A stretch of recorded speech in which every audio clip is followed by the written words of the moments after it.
Is a steak, seafood, and Italian-inspired restaurant that focuses on the celebration of life, regardless of the occasion. Whether it's the food they serve or the service they provide, their goal is to ensure a remarkable experience for their guests that is always remembered. From everyone at Ruffino's, we want to thank South Louisiana for their continued support and look forward to seeing you in the coming year. Whether it's in the bar in Baton Rouge cheering on the Tigers, or enjoying a drink out on the deck in Lafayette, or maybe just celebrating a special moment as you share a meal with family and friends. To view our menu, reserve your spot at one of our monthly cooking experiences, or learn more about Ruffino's, visit ruffinosrestaurant.com. Ruffino's, where Louisiana comes to celebrate life. Don't miss the nation's longest running and highest rated show on the concept of sports investing. The FreeWinners.net radio show. I'm your host, Damon Roberts. Joining me here, it's the one and only Paul Nolan. Saturday and Sunday from 9 to 10 a.m. on 104.5 ESPN Baton Rouge. Many people are injured and can't afford to get the treatment they need because insurance companies won't pay until the case is closed. I'm attorney Spencer Callahan. I'd like to help. Spencer Callahan is the one to see. Call 387-2323. Offices in Baton Rouge. 104.5 WNXX Jackson, 104.9 KNXX Donaldsonville, and WDGL HD2 Baton Rouge. This hour is brought to you by Spencer Callahan Injury Lawyers.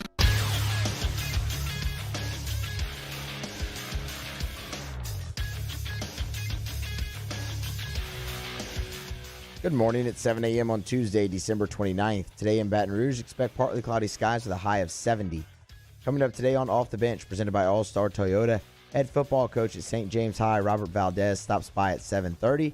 The voice of the Tigers, Chris Blair, joins the show at 8 a.m. Nick Underhill talks Saints at 8:30, presented by former LSU Tiger and attorney Chris Perrette. Sports Illustrated's Ross Dellinger at 9 a.m. and Ken Trahan of Crescent City Sports at 9:30. OTB mailbag at 8:15, so get your questions in, tweet them, or ask them in the Bayou Ford YouTube chat using the hashtag OTB mailbag. And follow today's show on Twitter at OTB_ESPN. Get over to the 104.5 ESPN YouTube channel to watch live and get subscribed to the Off the Bench and Off the Bench Overtime YouTube channels. Set your notifications. New content is posted there daily.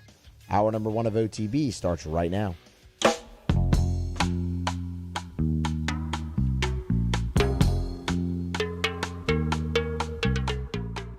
All-Star Toyota presents Off the Bench with Jordy Collada and T-Bob Hebert. ESPN Baton Rouge, New Orleans, Alexandria.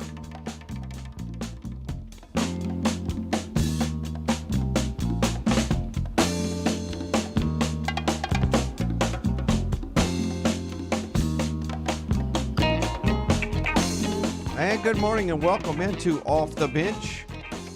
Carl LaBeouf sitting in for Jordy and T-Bob. Those guys are still on vacation, enjoying some much-needed rest and relaxation.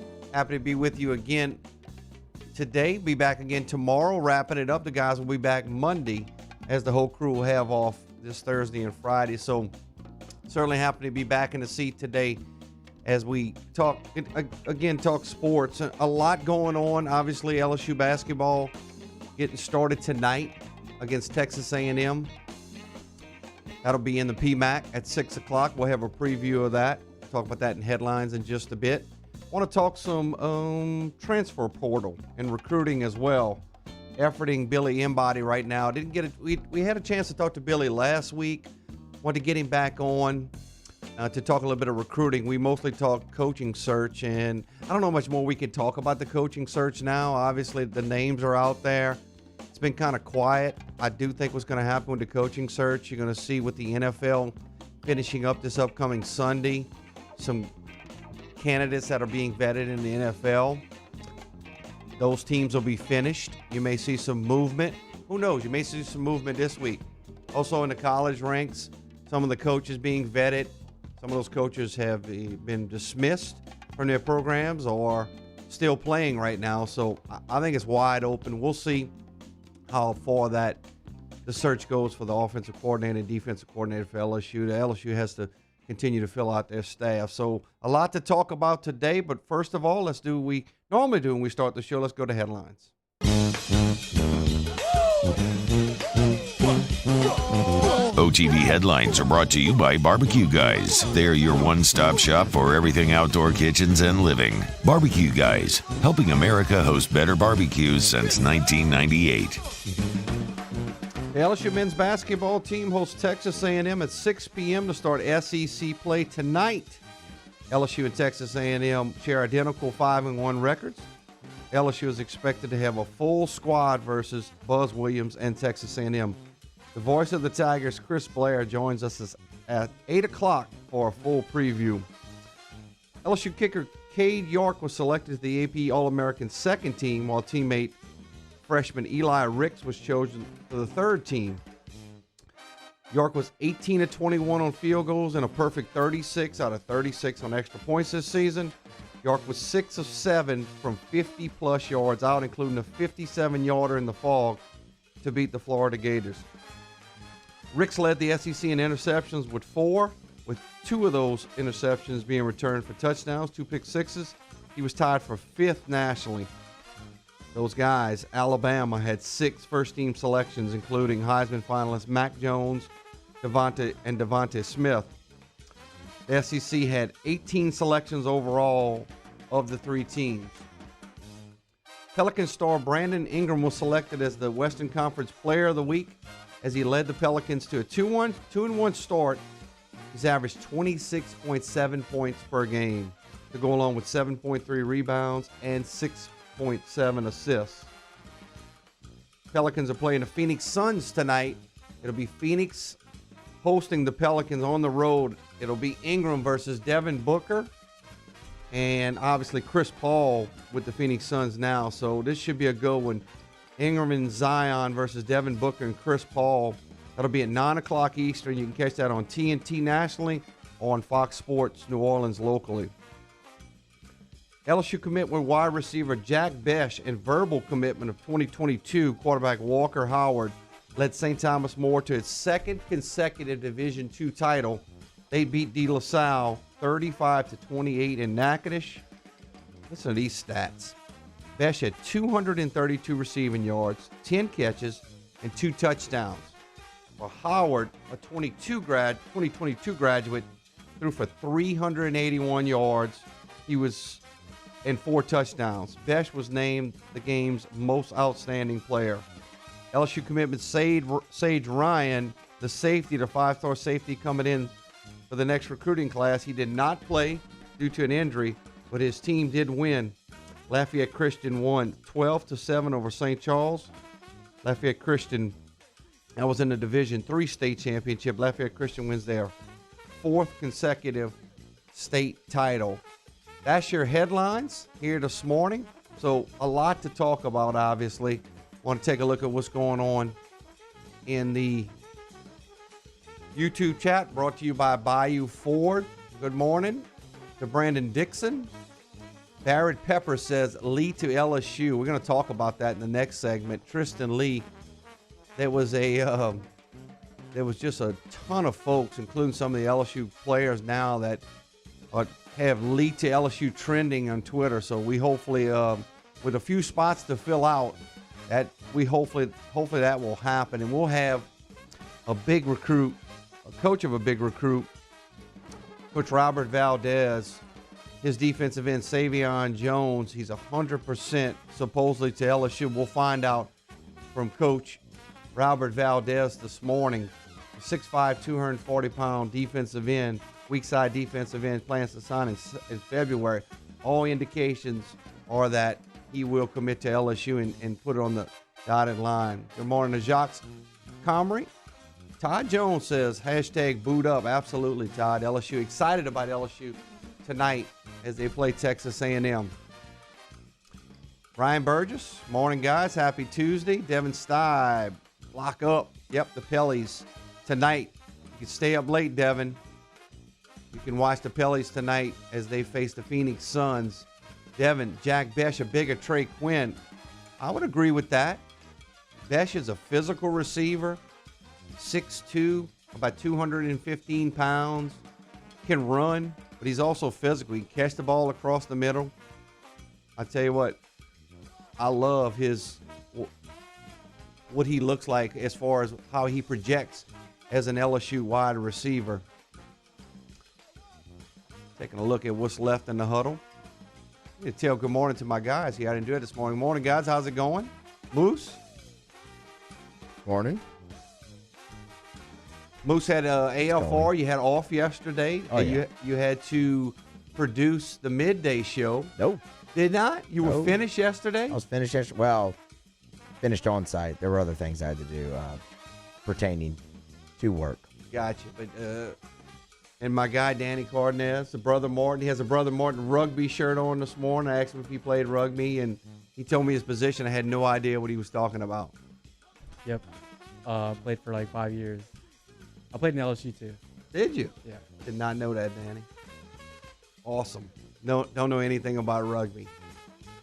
Nothing about rugby.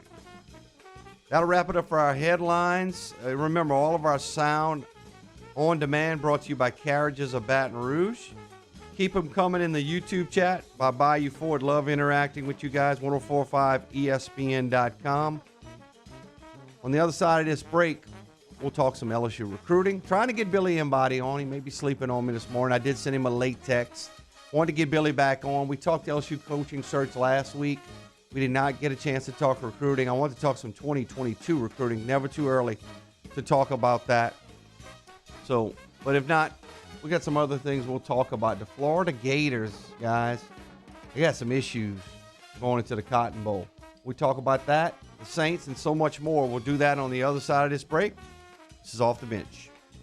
OTB headlines are presented daily by Barbecue Guys. Remember, the most popular grill on the market is Blaze Grills. Blaze Grills is headquartered in Baton Rouge. Shop on the web at barbecueguys.com. Off the Bench with Jordy Culotta and T-Bob Hebert. ESPN Baton Rouge, New Orleans, Alexandria. Daily here, we're brought to you by All-Star Toyota. Remember, All-Star Toyota is online at allstartoyotaofbatonrouge.com. You can find the great inventory over there as All-Star Toyota brings you a great selection of SUVs, sedans, trucks. If you want to get into a hybrid model this morning, you can. If you want to lease a model like T-Bob is, very easy to do. Go see Aaron Piku and his sales team over at All-Star Toyota on the corner of Goodwood and Airline, allstartoyotaofbatonrouge.com. Yeah, remember, just a few days left here in November's Toyotathon. 2020 Camrys, 0% APR financing for 72 months. They got you. A 2021 Toyota Venza gets 40 miles to the gallon, just $750 customer cash back. They got you. 2020 Highlander for 0% APR financing for 60 months. RAV4, you want a Tacoma with $1,000 customer cash? How about a 2021 Tundra, 0% APR financing again for 60 months? So what are you waiting for? Toyotathon is on. All-Star Toyota of BatonRouge.com. Football's back. Tune in Sunday as we kick off Week 17 in the NFL when the Kansas City Chiefs take on the Los Angeles Chargers at noon. The NFL lives on 104.5 ESPN Baton Rouge. At All-Star Toyota, you get it all. If you're in the market for an all-new Toyota vehicle, come see our friendly and knowledgeable sales team at All-Star Toyota. Located in Baton Rouge at the corner of Airline and Goodwood, we've been serving our community since 2005 by offering a large selection of new Toyota cars, trucks, and SUVs. Get behind the wheel of your dream car and take a test drive at All-Star Toyota today. Gulf Coast Bank and Trust is a local bank with a straightforward philosophy. It's about doing the right thing for our customers. Participating in our community with annual local fundraisers. Offering individual attention in a modern banking atmosphere with a trusted local company. Gulf Coast Bank invested in technology with a local touch, giving our customers the power to bank anywhere, anytime. We're building relationships through personal service as the bank that cares about you. Gulf Coast Bank and Trust, the bank that cares about you. I've been doing business with Luba for 25 years. They're dependable, trustworthy. It's just the attention to detail with our clients. Our folks have years and years of experience. They're highly trained professionals, but many companies have that asset. What I'd like to think makes Luba a bit different is that we use those talents in a way that truly is dedicated to serving the needs of the folks who depend on us. If I built a van,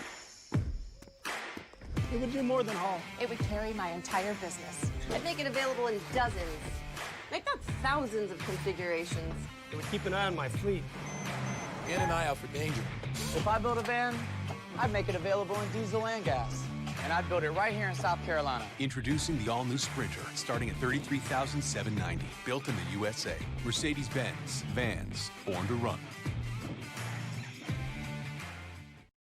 Are you a licensed contractor? There's lots of good contractors in Louisiana doing work the right way, but unfortunately, too many unlicensed contractors are working outside the licensing requirements. Working as a contractor in Louisiana requires a license for the company doing the work. The Louisiana State Licensing Board for Contractors wants to help you get licensed to allow you to conduct work legally. It's not difficult to get the license. We can help you. Go to lacontractor.org for more information. Licensed contractors, it's the law. Gulf Coast Office Products is a nationally recognized Savin office equipment dealer based right here in Louisiana. Over 100 employees strong, Gulf Coast has the boots on the ground to support all vertical markets, from education, engineering, legal, and finance. With the latest in office technology, from desktop to production segment units, Gulf Coast and Savin have the perfect fit for you. Call 225-756-2644. That's 756-2644 for Gulf Coast Office Products. Join us for a Tuesday edition of Hanging with Hester and Hanny, minus the Hanny, but Jacob Hester is back in his host chair as he discusses the Saints' fourth straight division title and whatever else he wants to talk about. Tune in from 12 to 3 p.m. on 104.5 ESPN Baton Rouge.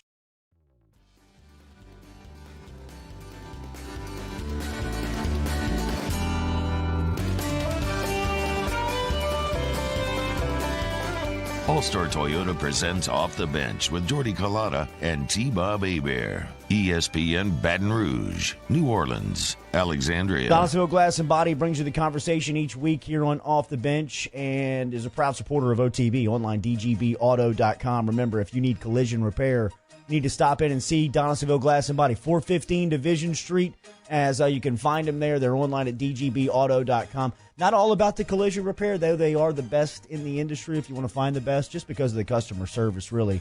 They do the best work, but the customer service is really going to win you over. Like the 24-hour towing service, they come to the accident site, they come to where the car is, move the vehicle from the site back to the shop, make the repair. All of that stuff you can look online at dgbauto.com, 415 Division Street. DGBauto.com, DGBauto.com, the best collision repair site in the state. I put that on everything, man. It is awesome. And like Jordy said, the tow from the accident site back to your home is completely free, and you get to hang out with Nick Frederick. What could be better? Go to DonaldsonGlassandBody.com, DonaldsonGlassandBody.com. That's my guys at Donaldsonville Glass and Body. Been with me a long time. Love those guys. So go check them out in Donaldsonville. 24-hour towing anytime, folks. 473-6495. Taking a look at the YouTube chat. A lot of good stuff coming in this morning. What's up, Dwayne Chatelaine? What's up, Troy? Been a long time. Doing a great job. Appreciate it, Dwayne. Thanks for listening. My guy, Shane Smith. NBA sucks. There are 4 or 5 teams that can win because the players force their way to certain teams. I would somewhat agree with that. You're probably right, Shane. A couple of interesting comments in there. Michael Ray, offensive line target decommit. Michael, I think you were talking about, probably going to butcher his name, Chemo McNeil. Not sure if I got it right, but read about that last night. He is a Florida State decommitment. I'm assuming that's who you're talking about, Michael. He is 100% trending toward LSU. It looks like the 6'4", 285-pound guard maybe coming to LSU, maybe signing with the Tigers in February. 247 Crystal Ball predicts he will sign with LSU. So let me know if that's who you're talking about, Michael. I'm assuming that's who you're talking about. I was taking a look at the transfer portal as well. I was looking through the different, mostly offensive line-wise, because that's where LSU probably needs it looks like they need the most help to finish out their class. And this guy's been talked about. Guard Eric Wilson of Harvard. 6'4", 280. He is a guard, as I said, 100% to LSU. He was an Auburn commitment. He's leaving Harvard. Maybe join his buddy on the offensive line, Liam Shanahan, who we talked about yesterday, who did just an awesome announcement on Twitter how he was coming back. So maybe another Harvard guy coming. Brian Weidert, Eric Gilbert, or Eric Gilbert, however they say it these days. I've heard two different ways. I think it's Eric Gilbert. Brian, I've heard nothing on that. It's been very, very quiet, which is, I don't know if that's good or bad. Just haven't heard a ton of information on if Gilbert's going to return or not. If you ask me right now, I would say no. I certainly don't have any inside information. Just from what I'm hearing, just some rumor mills. I don't have any solid information, but Moose, you and I talked about this yesterday. It didn't seem like, from maybe what you're hearing or what I'm hearing, that Gilbert would be part of the LSU class coming back. Maybe not as of today, but Coach O and the guys over there will do their hardest to re-recruit Eric Gilbert and get him back on the team, because that is a guy that they want greatly. And we've seen this type of thing before where a guy leaves for a little bit and then comes back. Every situation is different, of course, but throughout time, Justin Thomas is a guy who left for I believe an off season and then was back, and same for Arden Key. And again, each situation is different, but there is precedent that people will return while after taking a leave of absence. So I wouldn't shut the door on it yet until you absolutely just hear that, he is moving on. But it is very quiet right now, and it's just best to let it play out. And Coach O and those guys are going to do everything they can to get him back at LSU. Quiet is not good to me. At least when there's a little noise, we can kind of get an idea of what's going on. And it's super, super quiet. We had a question in the YouTube chat brought to you by Bayou 4. Do the transfers count toward the total? Yes, if those guys get scholarships, that will count toward the scholarship total, toward their 25. That's why, obviously, a couple of reasons why they held a couple of scholarships. Coach O and the staff knew they had to go into the transfer portal probably to grab a player or two.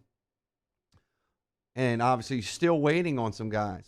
We'll talk about one of those guys coming up in the next segment, Savion Jones. His head coach, Robert Valdez, will be on with us to talk about Savion. I think we've talked about this. I'm pretty confident Savion will be a Tiger. I think he wants to sign with the rest of his class. We'll find out maybe we can find out from Coach Robert Valdez coming up. Defensive end Corey Foreman, who has LSU as one of his teams. It seems like he's trending toward USC. Rajon Davis, the linebacker who decommitted from LSU, it seems like he may be going with Foreman over there. But obviously the big fish that everybody wants to talk about is Tristan Lee. And Tristan Lee, it seems like, is down to Florida, Oklahoma, and LSU. Florida's got some problems right now. We'll talk about that in a second before we get out of here and head to our next break. Florida's got some issues as they go into their bowl game with Oklahoma tomorrow in the Cotton Bowl. Oklahoma, obviously, ironically, the two teams that are playing each other tomorrow is two of the teams that Tristan Lee has on his list, who he's going to pick from. Don't know if that decision is going to be made in January, early January with the All-American game, and he may do it on national TV. He may do it with some sort of big ceremony, or does he wait all the way to February? I do think LSU has a decent shot of getting Tristan Lee. If you talk to the Go 247 guys, early on it was Tristan Lee was really trending toward LSU, then he kind of cooled off. Then Oklahoma and Florida came into the picture. See a picture of the young man right there. He would be an unbelievable addition to the staff. Shane Smith says, don't give up on Gilbert, but I would put my energy toward people that want to be here. You shouldn't have to convince somebody to stay, and I would agree with that, Shane. Yes, you don't want to spend all of your energy doing that. But in these days and times, Shane, I think you need to be able to understand that during this pandemic with COVID-19, players and young men that play the sport of football have all dealt with this pandemic in a different way. And when you have problems, you tend to want to be in a comfortable situation. And obviously, with him not being from Louisiana, that may not be a comfortable situation for him. And I'm just talking about it, what I think. There was some other different rumors that I'm not going to spread out there about the young man.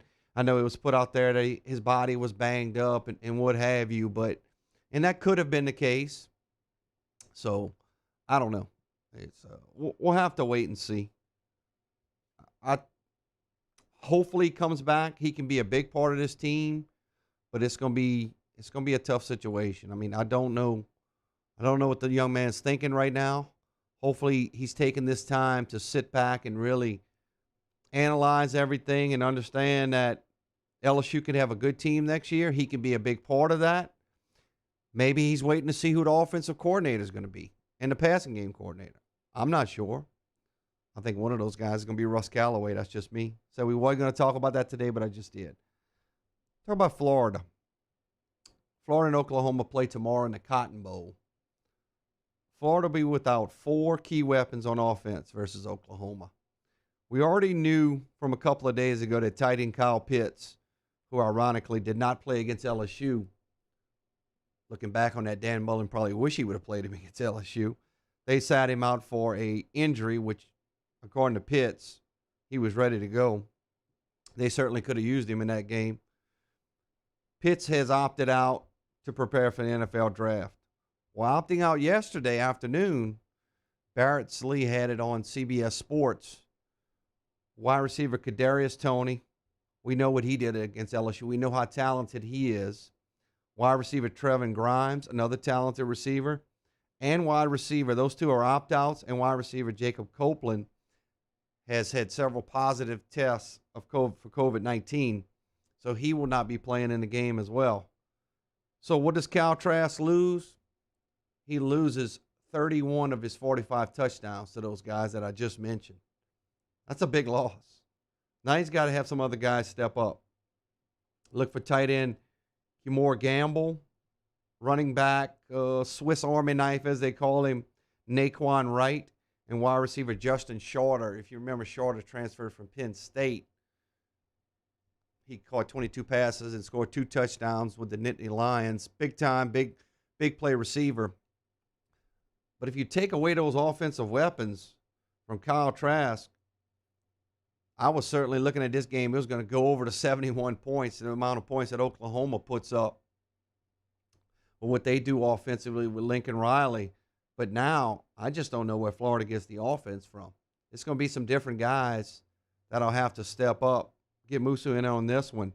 Musa, your reaction to all of those guys being out for Florida, that's going to be a tough task for the Gators. It'll be tough. The COVID concern one is maybe of the utmost importance. I mean, I think Tony, and that's just modern day college football, right? I mean, we've seen that for years now, that guys, your best players, most likely, if you're not in the college football playoff, are going to skip your bowl game, even if it is a New Year's Six bowl. So that you just deal with. The COVID could turn into something more just because of how many bowl games you've seen be canceled already. Ole Miss is having issues right now. Missouri, we talked about Missouri yesterday when Music City Bowl ended up getting canceled because of their COVID problems. So that might be the more concerning one for me. Of course, if they do get the game played, I mean, where do they replace that production? I don't think you've ever fully replaced that production just on short notice. So naturally expect Florida's offense to struggle, but Florida should have enough talent on that team to still be able to hang with Oklahoma. Whether they have enough talent to put them over the top and win it, maybe not, because it didn't really seem like in watching Florida there was much depth at the skill position. The guys they had were really good, but you look at a team like LSU where they had all of these opt-outs, Jamar Chase, Terrace Marshall. injuries to Racey McMath, but then you had just this talented freshman core step up with Keyshawn Butte and Coy Moore, and then you had in sophomores like Trey Palmer. It didn't really ever seem like Florida had that, but maybe it's because we didn't necessarily have to see it, just because Tony and Pitts, they were just all so dominant that you didn't need. Grimes had a great game against LSU as well. James Fortenberry says bet OU. If I was a betting man, and I possibly could be, I would take OU. So I would agree with that. But no, I agree with you, Moose. I think Florida's guys that you saw against LSU, other than Pitts, the guys I just mentioned on this list, those guys are not going to be with them tomorrow. And that's going to be a big deal. The timing of the opt-outs for sure, or, whatever you really want to call it, them leaving their team to go play for prepare for the NFL, that's troubling because the game is tomorrow, and that was announced yesterday. So that's really short notice. And that, it's kind of like Elijah Moore at Ole Miss. It was just, and they did that on Thursday. They decided to call it quits. So that part also, man, it just leaves you behind the 8 ball. 2 days before the bowl game, you have to think that maybe they knew it was coming eventually and had a little bit more time to prepare, but the optics of it don't look great.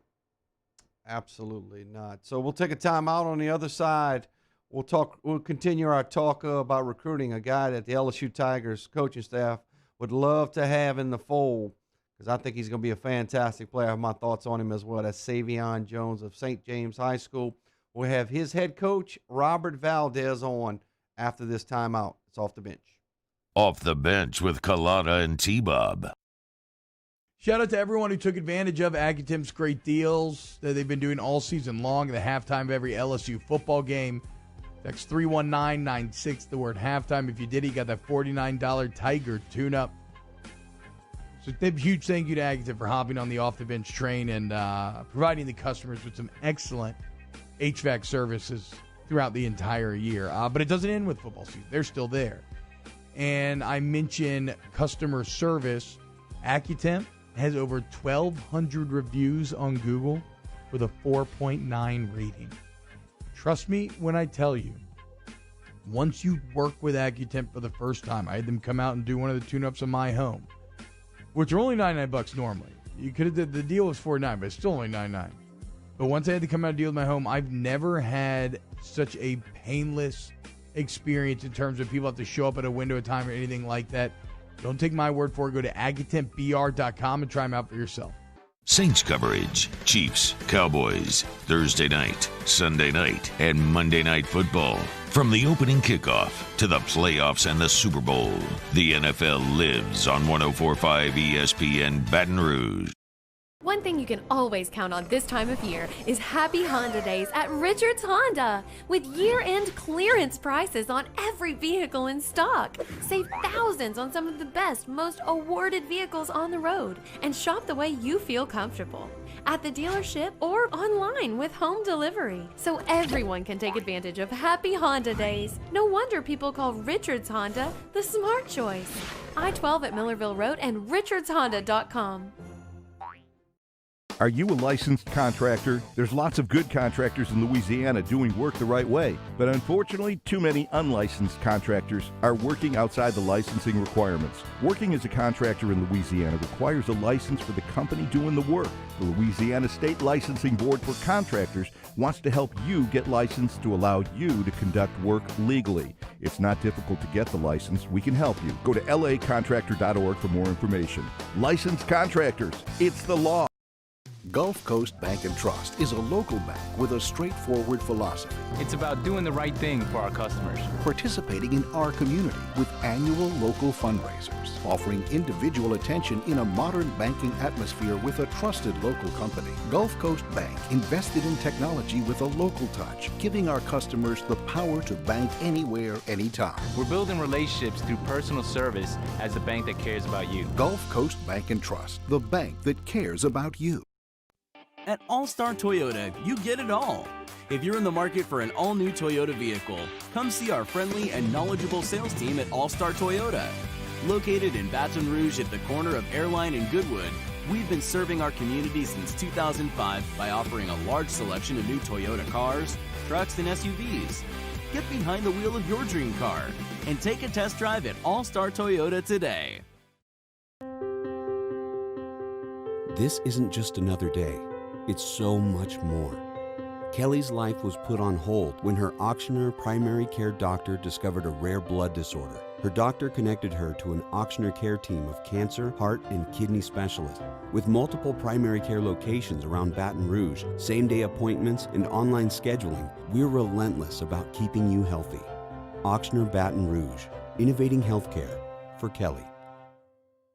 If I built a van, it would do more than haul. It would carry my entire business. I'd make it available in dozens. Make not thousands of configurations. It would keep an eye on my fleet. And an eye out for danger. If I built a van, I'd make it available in diesel and gas. And I'd build it right here in South Carolina. Introducing the all-new Sprinter, starting at $33,790. Built in the USA. Mercedes-Benz. Vans. Born to run.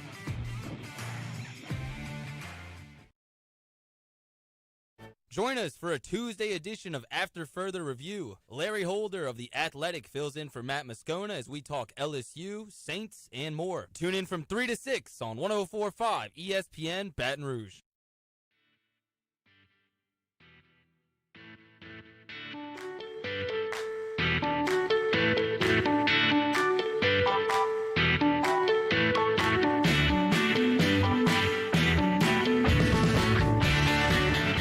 All-Star Toyota presents Off the Bench with Jordy Collada and T-Bob Hebert. ESPN Baton Rouge, New Orleans, Alexandria. Off the Bench, all of our sound and on demand and our sound can brought to you by Carriages of Baton Rouge, 104.5 ESPN YouTube channel. YouTube chat brought to you by Bayou for 104.5 ESPN Baton Rouge.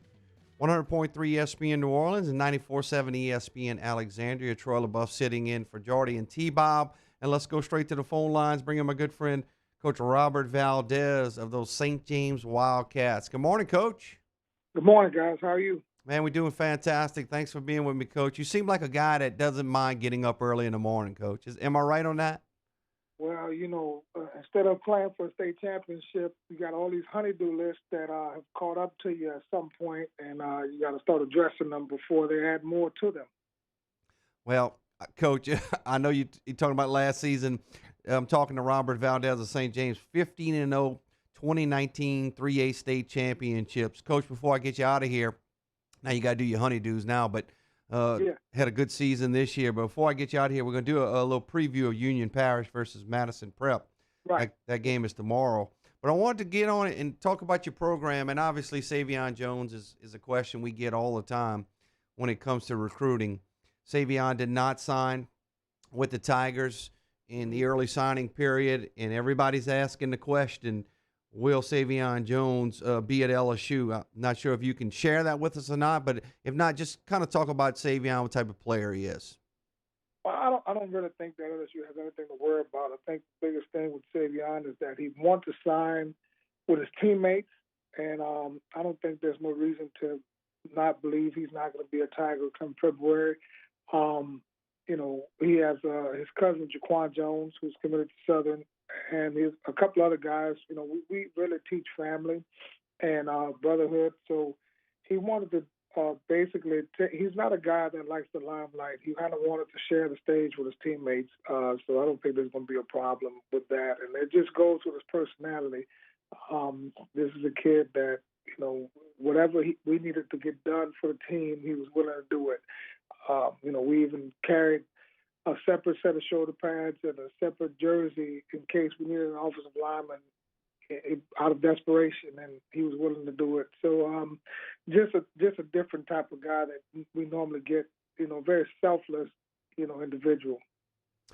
Talking with Coach Robert Valdez of St. James, the state champion 2019 St. James Wildcats, where your state champ Savion Jones is one of the leaders on that football team. Coach, Savion, 6'5", about 240, coming in as a weak side defensive end. Do you expect him to play early at LSU? Project him as far as, being able to play on that defensive line in the SEC at LSU. I think that he has man, he has so much upside. I think that he can play early because he has total body control with that tall frame and runs very well. This kid plays basketball. He does track and does different things for us. So I think that one of the biggest things that's a plus for him is he has such a work ethic in the weight room, and he bends extremely well for a guy that size. So I think that once he kind of gets a little bit adjusted to the speed of the game, which is a different type of speed than what we have in high school, then I think his natural ability and his work ethic will push him to get a lot of playing time. Coach Valdez, you mentioned one of the other guys signing with Southern. Talk about some of those other guys that would be committing to other programs in the state. A lot of talent on the river in St. James. Yeah, I mean, this year is crazy because of COVID and the transfer portal and all that. I really think that a lot of high school kids are going to get overlooked and whatnot. But Jaquan Jones is Savion Jones' cousin. He's committed to Southern. He's getting attention from other people. He didn't sign either in December. We have a Sam Mills type linebacker and Caleb Brown, who has been All-State for 2 years for us. And then we have a couple of defensive backs, Ja'Cory Esther and Joe Cooper. I think Joe Cooper ended the season with 10 or 11 interceptions. And we had like 21 interceptions as a defensive backfield. We played well against teams that threw the ball, and like I said, we were very, very stout because of Savion and the pressure that he could put in. Our defensive backs did a great job. So I think as a team, we ended up with about close to 20, 21 picks. And Ja'Cory Esther and Joe Cooper were very instrumental in that aspect right there with that guy. And then Keyshawn Coleman is another kid who's probably the fastest kid on our team, plays a safety for us, and that says a lot with the type of speed that we have. So we only had 12 seniors this year, but we're going to miss a lot of them because they did a lot of great things for us. But if, under a normal circumstance, normal year, these kids would probably be garnering a lot of attention. But it's kind of to wait and see with college coaches right now what they want, if they want to recruit their own rosters or if they want to go into a transfer portal. And then the high school kids are kind of getting a little bit neglected. That's a great point, Coach. We were talking about the transfer portal earlier. LSU was holding a couple of spots. I think LSU's not the only team doing that. I think teams throughout the country are holding spots for transfers. And obviously, with the 85 scholarship limit, you're going to have some seniors come back because everybody's getting another opportunity. Coach, your 2022 group, I know you got some players on that side in the 2022 class. Obviously, it starts with wide receiver Shaz Preston, top 5 player in the state of Louisiana. Talk about Shaz a little bit, and your quarterback, Marquel Bergeron, is a good player as well. Yeah, Shaz is one of those guys, that definitely a game changer. For us, tall, rangy, great speed, great hands, a lot of versatility. You can do a lot of different things with him in terms of the deep ball, intermediate. You can jet sweep him. Real physical guy that, comes to play and demands a lot of attention. Marquel, he had to step into some big shoes and replace Shamar Smith for us. And first year started, led us to the state quarterfinals. I think they did an exceptional job for us, and I'm looking forward to him to even, having a better senior year. We have Alec Mahler, the kicker. Alec is probably one of the best kickers in the state of Louisiana. Man, he can drive the ball. He handles all our kicking, punting, kickoffs, and field goal extra points. Kid has a super talent, those guys like that. And then, of course, we have Daniel Jupiter, who's a running back. This kid, I love signing kids to Ivy League schools because we're more than just football players. So Daniel is probably going to be one that hopefully we can get him Ivy League. He's about 27, 28 on the ACT and a 4.0 student, but he's a great football player. So the cupboard is not bare at St. James High School. So we just try to rebuild and get back at it next year. Coach Robert Valdez, state champion in 2019 for the St. James Wildcats. Coached over at McKinley, played at Southern. Great guy overall. Coach, let's give me your preview if you would. We got about a minute or so left. Union Parish versus Madison Prep. Obviously, you've watched both of these teams on film. You guys lost out to Church Point, a very good football team in the quarterfinals. But both of these teams, Union Parish and Madison Prep, a collision course. And and they'll play it out tomorrow in Natchitoches. I think it's an interesting matchup because Union Parish is so big and what they do with the running back Holly and defense and Stout.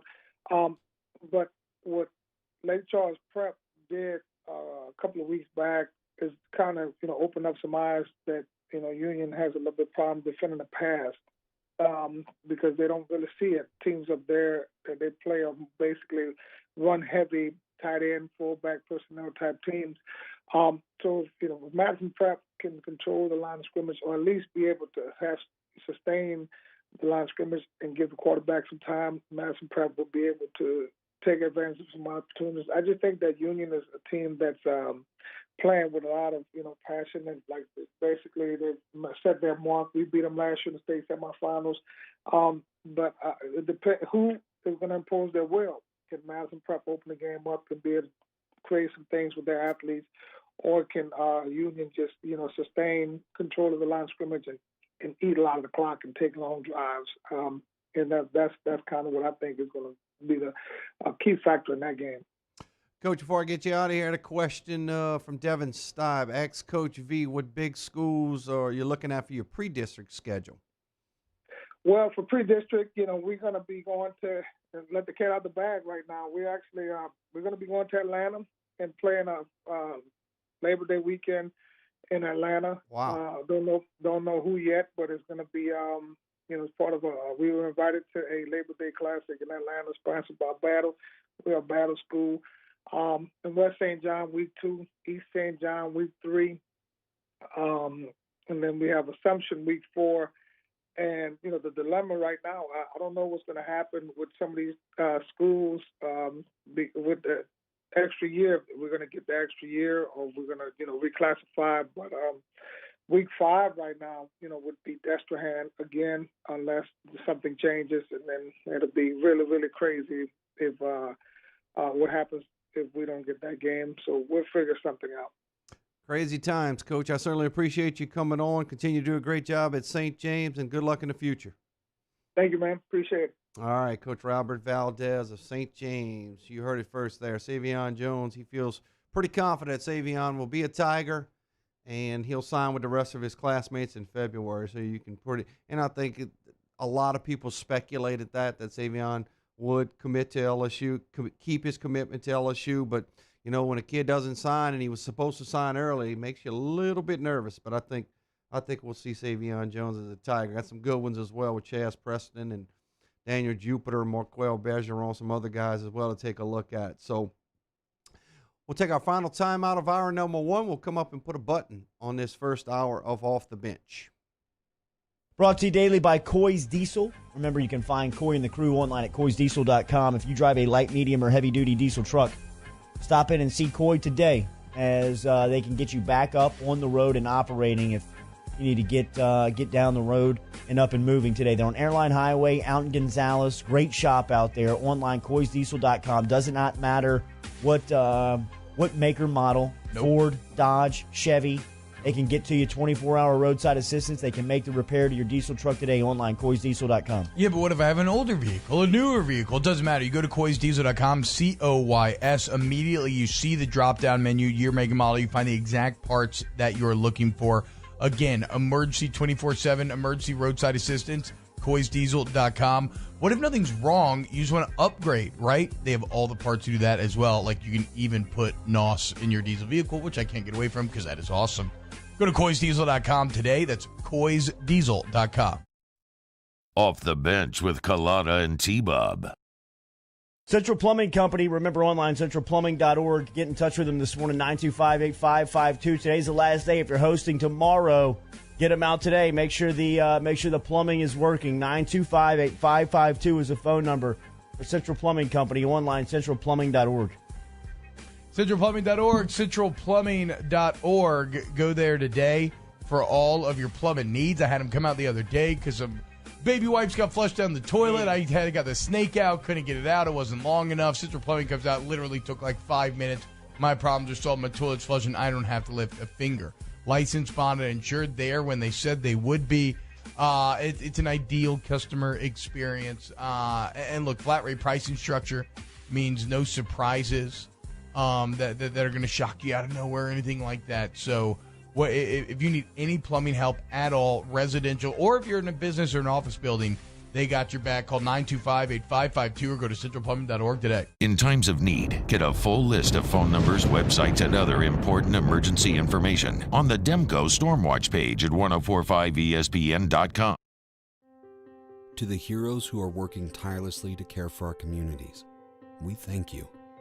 We will never forget the countless hours you dedicated on the front lines, choosing to risk your own health to fight for our friends, neighbors, and family members. I mean, you guys are out on the front lines fighting it. We are grateful for your heroic acts and unwavering spirit. Together, we are overcoming this adversity and make our state healthier and more vibrant again. Auctioner Health. ServiceMaster Elite create clean, disinfected work environments. As a local business, we take pride in serving the New Orleans and Baton Rouge areas. Our cleaning protocols follow CDC and OSHA standards for healthcare settings, offices, senior living, restaurants, and industrial plants. Contact ServiceMaster Elite to get your operation ready for reopening with germ disinfection cleaning. ServiceMaster Elite, the trusted choice in professional cleaning since 1996. To all of our heroes working on the front lines of this COVID-19 pandemic, your bravery and selflessness represent the very best of us, and we want to say thank you. I'm asking everyone around the state to join me in celebrating the heroism of our healthcare professionals on the 19th of every month at 1900 hours, that's 7 p.m. Write a note of appreciation, make plans to donate to charitable organizations, or say a prayer. To learn more, visit 19thanks.org. Thank you, and God bless. You may not know about the 4Kids Foundation, but you've probably heard of the Zurich Classic. And the Zurich Classic exists because of 4Kids. But it's what happens after the tournament that really counts. 100% of the proceeds are donated by the 4Kids Foundation to hundreds of local charities, totaling more than $40 million, all to help local children and families in need. 4Kids helps kids through golf, because every child deserves a shot at a brighter future. Gulf Coast Bank and Trust is a local bank with a straightforward philosophy. It's about doing the right thing for our customers. Participating in our community with annual local fundraisers. Offering individual attention in a modern banking atmosphere with a trusted local company. Gulf Coast Bank invested in technology with a local touch, giving our customers the power to bank anywhere, anytime. We're building relationships through personal service as the bank that cares about you. Gulf Coast Bank and Trust, the bank that cares about you. I've been doing business with Luba for 25 years. They're dependable, trustworthy. It's just the attention to detail with our clients. Our folks have years and years of experience. They're highly trained professionals, but many companies have that asset. What I'd like to think makes Luba a bit different is that we use those talents in a way that truly is dedicated to serving the needs of the folks who. It's a Tuesday edition of Jimmy Ott's Game Time, live from Mike Anderson Seafood. Jimmy recaps the Monday Night Football game and looks ahead to Week 17 in the NFL. Join us from 6 to 8 right here on 104.5 ESPN Baton Rouge.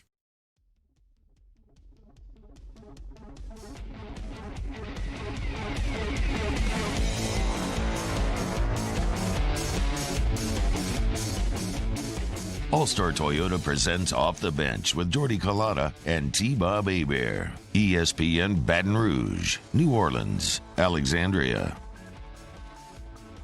Final segment here of the first hour on Off the Bench.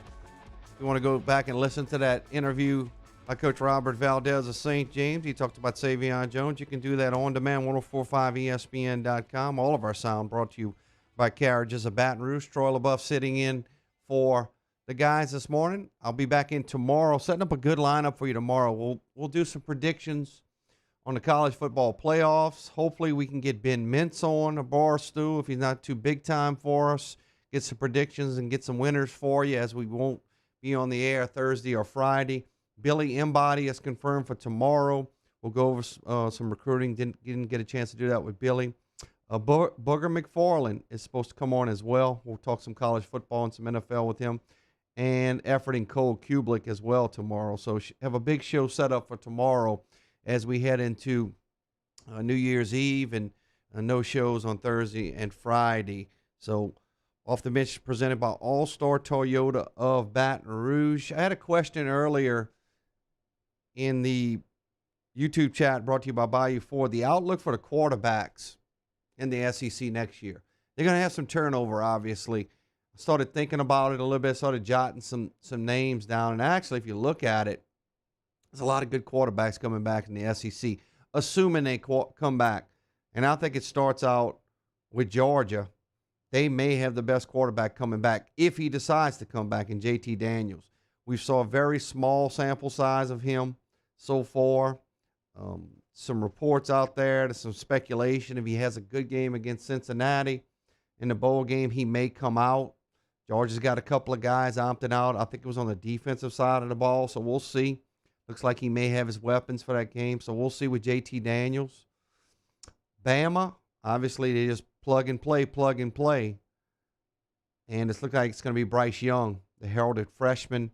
Got a couple of snaps this year, but he's supposed to be an explosive player. Emory Jones at Florida. Emory Jones was a guy that Dan Mullen would bring in, kind of a Taysom Hill type guy. Just a change of pace. You knew when Emory was coming in that he was probably running the football, but supposedly he can throw the football very well. Obviously, LSU will have a three-headed monster there, Miles Brennan, Max Johnson, TJ Finley. Missouri, Connor Bazelak, he may be the best quarterback coming back in the SEC. He played decent this year. He's a redshirt freshman. We'll see how that goes. Bo Nix. Moose, you and I have talked about Bo Nix. He's so up and down when it comes to that guy, but you never know. Under a new coach, Brian Harsin, he may be better this upcoming season. Maybe, but I mean, this has got to be the last.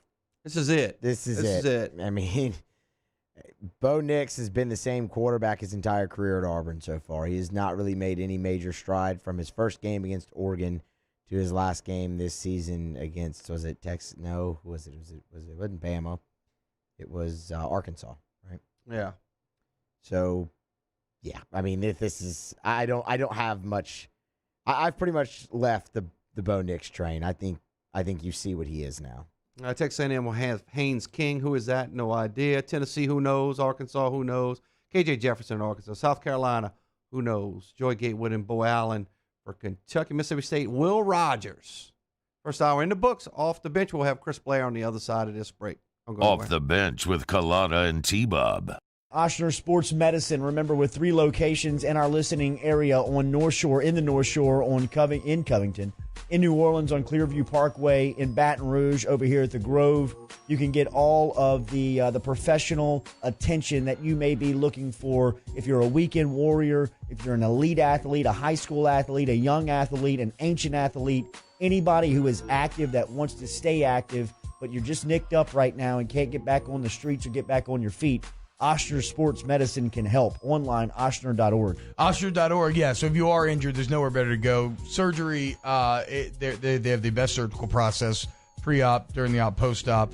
But even the non-surgical options they can explore with the latest techniques. Kind of the minds are at the forefront of these injury recoveries. But what about just getting bigger, stronger, and faster, right? You're a high school athlete, junior high, and ancient athlete.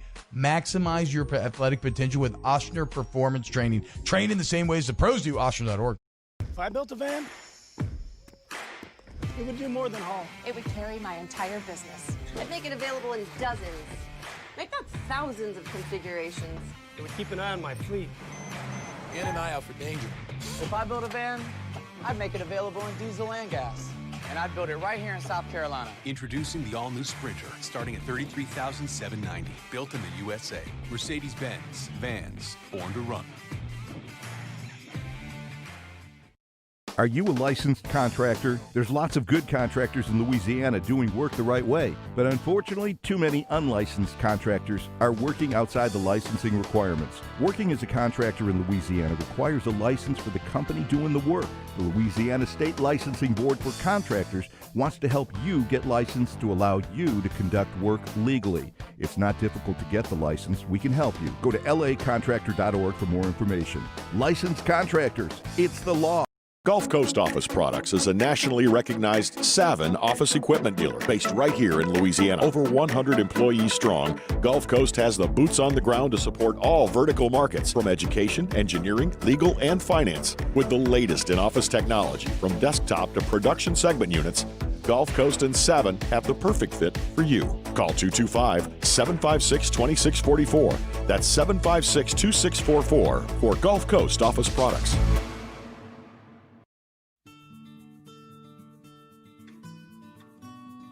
This is a house call. This is a follow-up appointment. This is a diabetes checkup. This isn't just more convenient care, it's more advanced care. This is innovating healthcare at Louisiana's #1 hospital, Ochsner. Gulf Coast Bank and Trust is a local bank with a straightforward philosophy. It's about doing the right thing for our customers. Participating in our community with annual local fundraisers. Offering individual attention in a modern banking atmosphere with a trusted local company. Gulf Coast Bank invested in technology with a local touch, giving our customers the power to bank anywhere, anytime. We're building relationships through personal service as the bank that cares about you. Gulf Coast Bank and Trust, the bank that cares about you. At All-Star Toyota, you get it all. If you're in the market for an all-new Toyota vehicle, come see our friendly and knowledgeable sales team at All-Star Toyota. Located in Baton Rouge at the corner of Airline and Goodwood, we've been serving our community since 2005 by offering a large selection of new Toyota cars, trucks, and SUVs. Get behind the wheel of your dream car and take a test drive at All-Star Toyota today. At All-Star Toyota, you get it all. If you're in the market for an all-new Toyota vehicle, come see our friendly and knowledgeable sales team at All-Star Toyota. Located in Baton Rouge at the corner of Airline and Goodwood, we've been serving our... Good morning. It's 8 a.m. on Tuesday, December the 29th. Today in Baton Rouge, partly cloudy skies with a high of 70.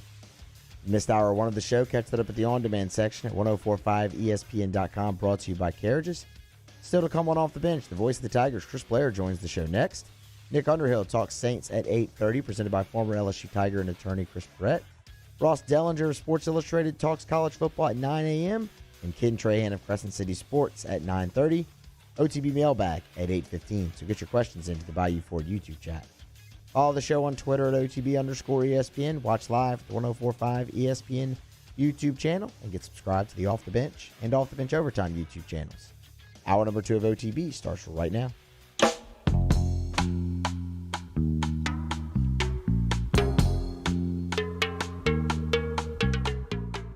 All-Star Toyota presents Off the Bench with Jordy Collada and T-Bob Hebert. ESPN Baton Rouge, New Orleans, Alexandria.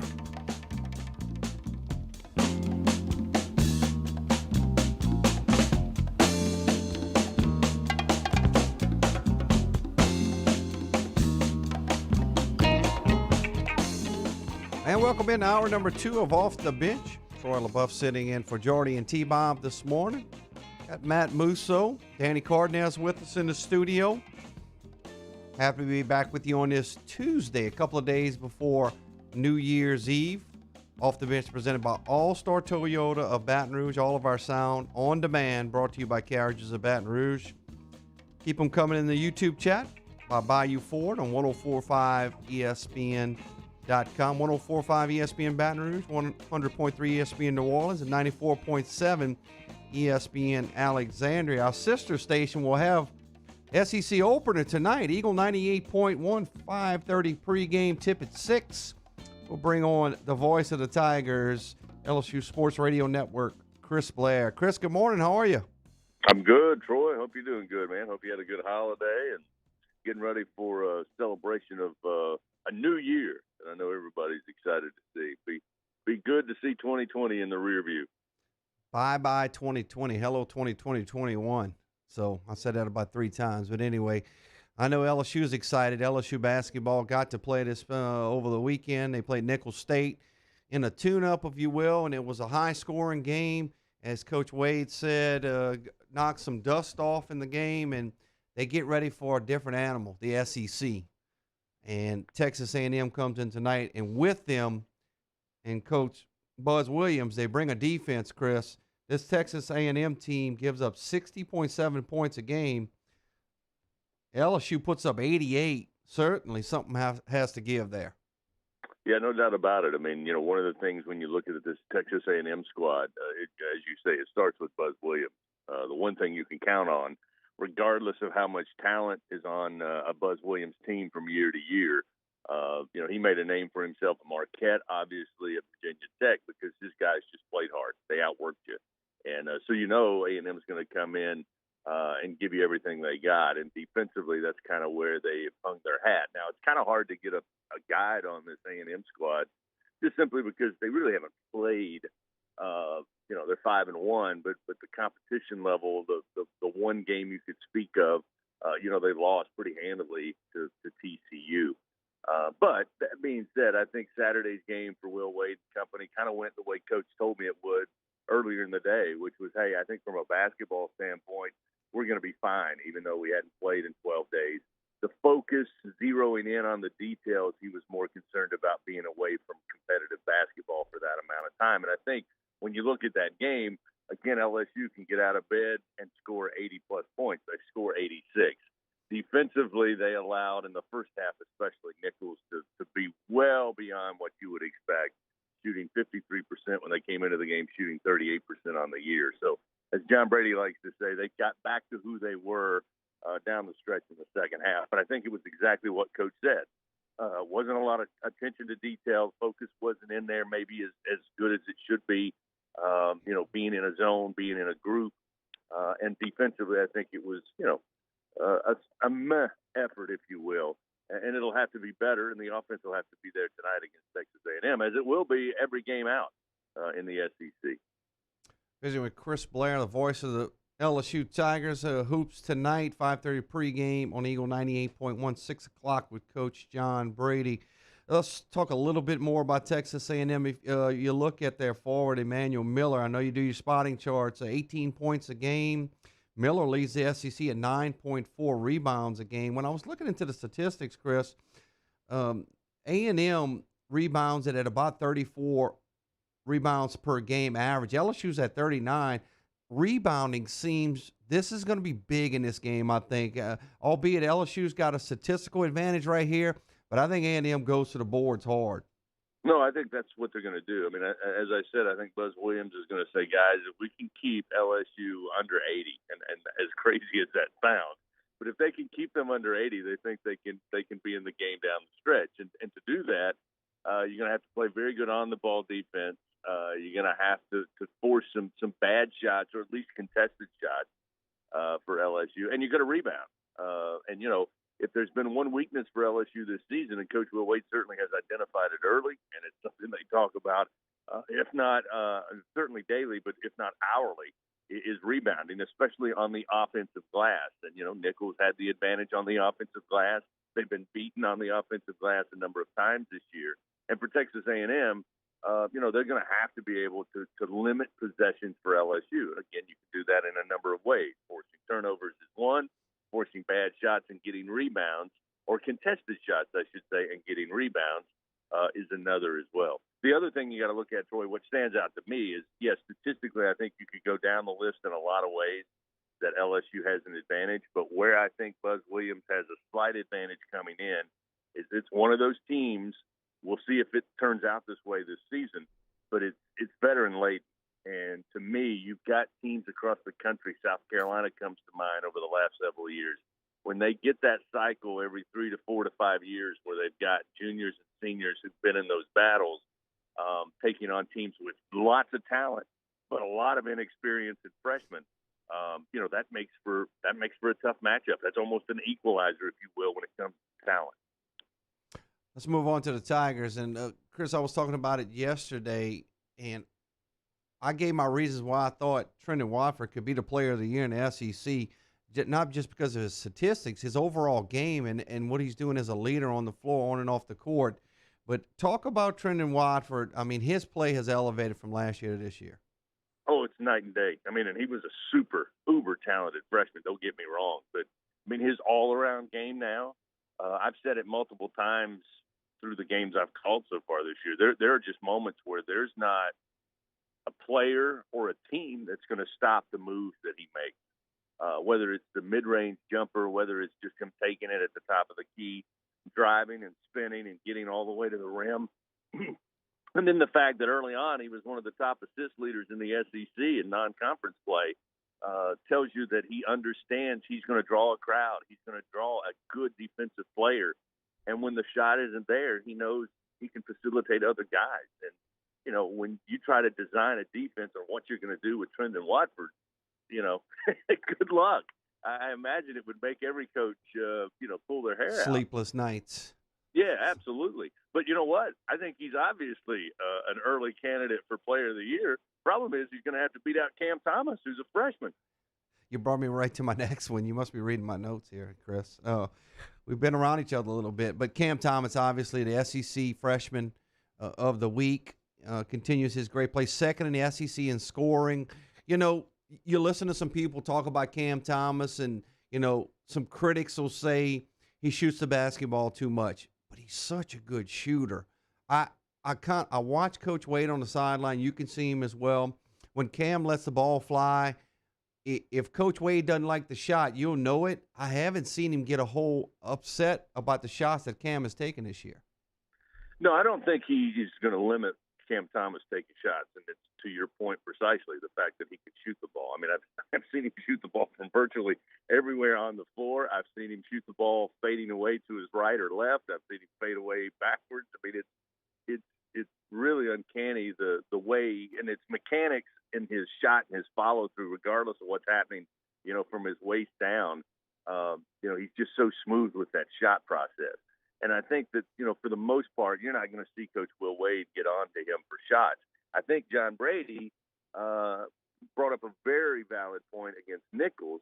And I think if there's one criticism, for me anyway, that rings true, is sometimes the shot is taken too soon. And, you know, Coach Brady said it multiple times on Saturday. Hey, work the ball around a little bit, get some side-to-side action, which is probably going to give Cam Thomas a wide-open look, 10, 12 seconds into the shot clock, as opposed to coming down and letting it go with, 22 seconds, 23 seconds without any ball movement. That's the only slight criticism that I think has some validity. Other than that, I mean, why keep a guy who can score the way he can inside, outside, and at the free throw line? Get the ball in his hands. He can handle it. Let it fly, Cam. Darius Day's key player for the Tigers as well. Those are your top three for LSU, but a lot of guys will step in and play big roles tonight. I'm looking for Josh LeBlanc to continue to improve his play. That's the voice of the Tigers, Chris Blair. Coach, you probably won't remind Will Wade about this, but he's 6-0 versus the Aggies. Don't tell him that. He'll probably get upset. No, I'm not going to tell him that. But, yeah, it's been since February of 2017 since the Aggies got a win. So hopefully the Tigers can keep it rolling tonight. We definitely will hope that. We'll be listening. Eagle 98.1, 5:30 pregame. Tip at 6 on the LSU Sports Radio Network. It'll be Texas A&M and LSU in the SEC opener. Chris Blair and Coach John Brady on the call. Chris, thanks for coming on, man. I appreciate it. No, Troy, I appreciate you having me on, man. It means a lot. Take care. Go Tigers. All right, take care. That's Chris Blair. Should be a big one tonight at the PMAC. We'll get a lot of fans in there, obviously, but you certainly want to be listening in on Eagle 98.1 at 5:30 pregame. Be a big SEC opener for LSU. We'll take a timeout. Keep those OTB mailbag questions coming. We'll do that after this timeout on Off the Bench. Off the Bench with Jordy Culotta and T-Bob Hebert. ESPN Baton Rouge, New Orleans, Alexandria. Daily here, we're brought to you by All-Star Toyota. Remember, All-Star Toyota is online at allstartoyotaofbatonrouge.com. You can find the great inventory over there as All-Star Toyota brings you a great selection of SUVs, sedans, trucks. If you want to get into a hybrid model this morning, you can. If you want to lease a model like T-Bob is, very easy to do. Go see Aaron Piku and his sales team over at All-Star Toyota on the corner of Goodwood and Airline, All-Star Toyota of BatonRouge.com. Yeah, remember, just a few days left here in November's Toyotathon. 2020 Camry 0% APR financing for 72 months. They got you. A 2021 Toyota Venza. Gets 40 miles to the gallon, just $750 customer cash back. They got you 2020 Highlander for 0% APR financing for 60 months. RAV4, you want a Tacoma with $1,000 customer cash? How about a 2021 Tundra, 0% APR financing again for 60 months? So what are you waiting for? Toyota-thon is on. All-Star Toyota at BatonRouge.com. Off the Bench, hanging with Hester and Hanny, after further review and more, are all live daily on the 104.5 ESPN Baton Rouge YouTube channel. Subscribe now to interact with us inside the live chat driven by Bayou Ford. $14,000 off MSRP on a new 2020 Ford Expedition XLT. All new Bayou Ford vehicles come with a 1 million mile powertrain warranty, and with Bayou to You, free delivery right to your door. The crew at Bayou Ford is going to do right by you. You may not know about the 4Kids Foundation, but you've probably heard of the Zurich Classic. And the Zurich Classic exists because of 4 kids. But it's what happens after the tournament that really counts. 100% of the proceeds are donated by the 4Kids Foundation to hundreds of local charities, totaling more than $40 million, all to help local children and families in need. 4Kids helps kids through golf, because every child deserves a shot at a brighter future. Gulf Coast Bank and Trust is a local bank with a straightforward philosophy. It's about doing the right thing for our customers. Participating in our community with annual local fundraisers. Offering individual attention in a modern banking atmosphere with a trusted local company. Gulf Coast Bank invested in technology with a local touch, giving our customers the power to bank anywhere, anytime. We're building relationships through personal service as the bank that cares about you. Gulf Coast Bank and Trust, the bank that cares about you. I've been doing business with Luba for 25 years. They're dependable, trustworthy. It's just the attention to detail with our clients. Our folks have years and years of experience. They're highly trained professionals. But many companies have that asset. What I'd like to think makes Luba a bit different is that we use those talents in a way that truly is dedicated to serving the needs of the folks who depend on us. Gulf Coast Office Products is a nationally recognized Savin office equipment dealer based right here in Louisiana. Over 100 employees strong, Gulf Coast has the boots on the ground to support all vertical markets, from education, engineering, legal, and finance. With the latest in office technology, from desktop to production segment units, Gulf Coast and Savin have the perfect fit for you. Call 225-756-2644. That's 756-2644 for Gulf Coast Office Products.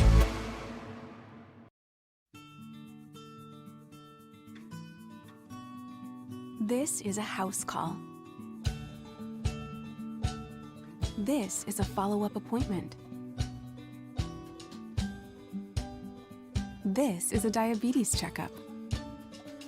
This isn't just more convenient care, it's more advanced care. This is innovating healthcare at Louisiana's #1 hospital, Ochsner. Hey, T-Bob, sports wouldn't be the same without the die-hard fans, so we're highlighting the fans that do it the most.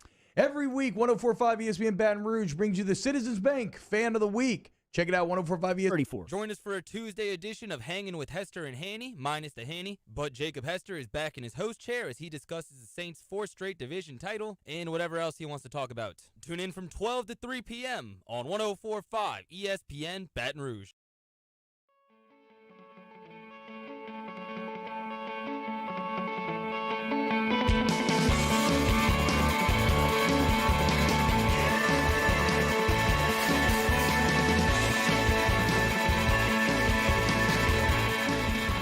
All-Star Toyota presents Off the Bench with Jordy Collada and T-Bob Hebert. ESPN Baton Rouge, New Orleans, Alexandria.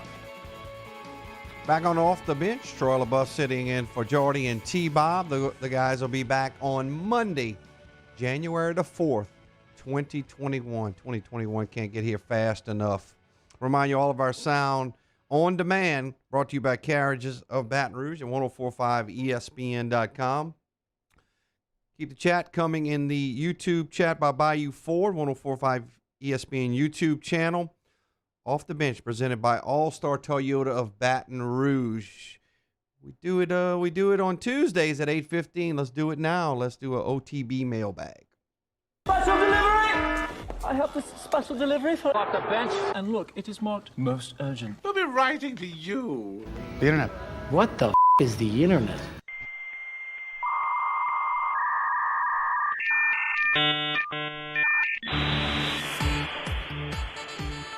Get right into it here, OTB mailbag. Do you make New Year's resolutions? And if so, what are some you have for 2021? I typically do make New Year's resolutions. If you had asked me what my number one resolution is going into 2021 is to help as many people as I can. I don't make New Year's resolutions because anytime I do something like that, I just end up getting distracted by something else and forget about that one and move on to something else. So I have a very short attention span, so I don't really tend to do that. You guys saw, before we get to Danny, you guys saw all of the commercials and stuff coming out now, right? It's all weight loss stuff. Oh, of course. I mean, that's the number one New Year's resolution. The Peloton commercial. Pop up everywhere. What about you, Danny? Yeah, I don't really make New Year's resolutions. I mean, I always try to like stay away from like sweets or stuff, but I always end up breaking. Them donuts, man. Yeah, dude, sugar's my weakness. Like I don't know. See, so many New Year's questions in here right now. All right, so quiet New Year's Eve or going to a party, get together with friends? Basically, what are your New Year's Eve plans? Is that a that question? Quiet for us. We kind of started a tradition a couple of years ago in our family. We get together with my in-laws and my brother-in-law and sister-in-law and the kids, and we all play games. Kind of some cool games, and the kids win prizes and stuff, and we kind of stay home, if you will, and do a little cooking or something like that. Don't go out to the restaurants much anymore for New Year's Eve. I'll be at a party for sure. I'm not just gonna stay too quiet. So I don't blame you. Yeah, I'll be out as well.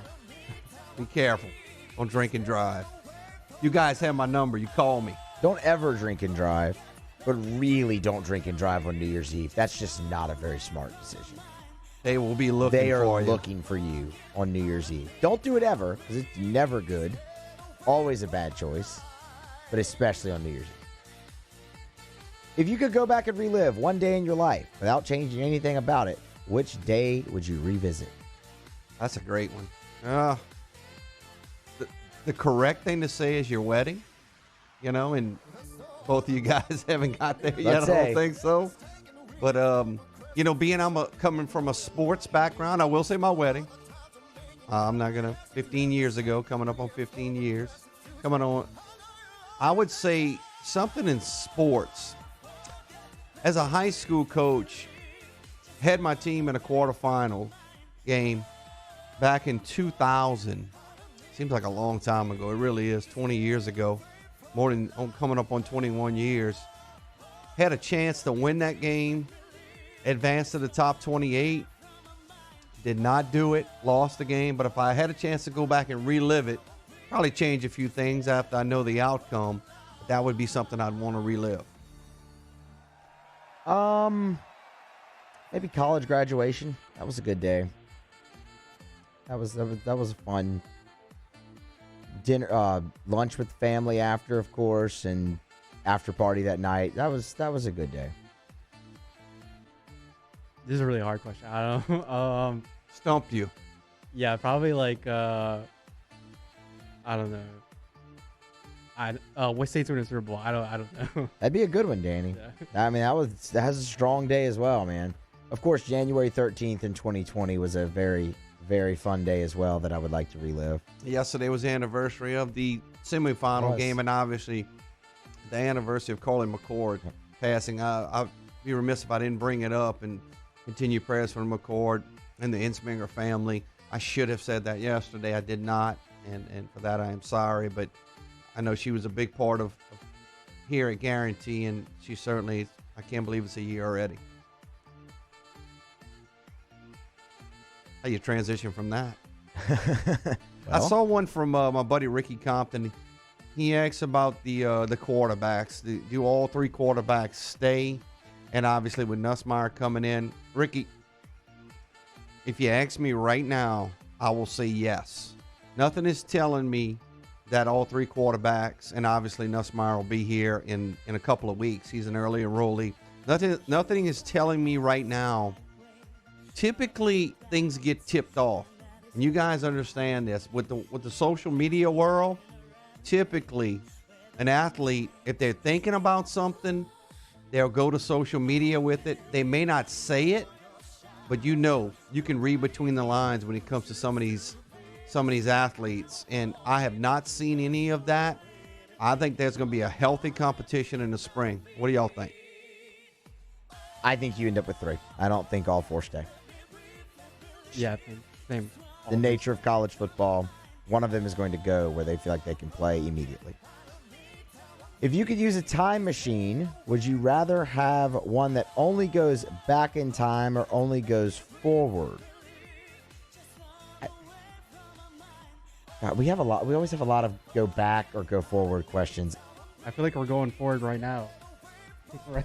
Yeah, I mean, you kind of are, right? We want to leave 2020 for sure in that time machine. Well, yeah, I mean, I don't think everybody's ready to do that, but it's also just, important to realize that all your problems don't go away when the clock strikes midnight on Thursday, but hopefully it'll just change people's mindset. I would go back in time because I would rather learn about. I don't need to see what's coming.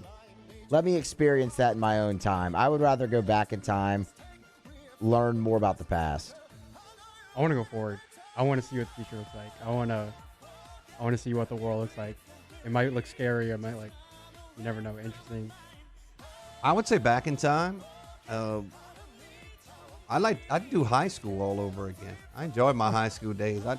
I would do those 4 years again. No, 4 years. I passed. What is OTB Mailbag? What is something you're terrible at but wish you could do well? I'll go first. Obviously, dancing.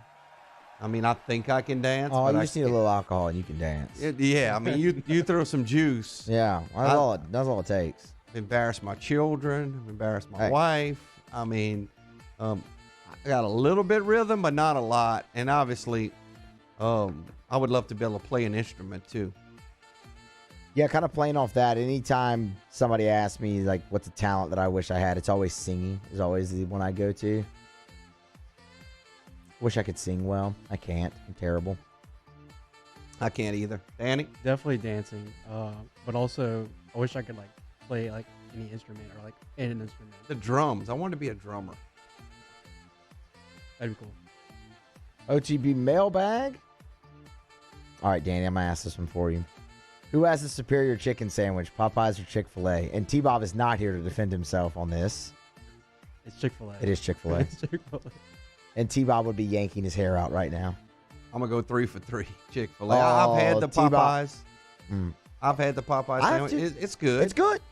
It's kind of got that buttery taste with the pickles and all that stuff. But I don't know. I guess when it's just a service. Yes. I mean, everything with the service. Why doesn't every fast food place model what they do?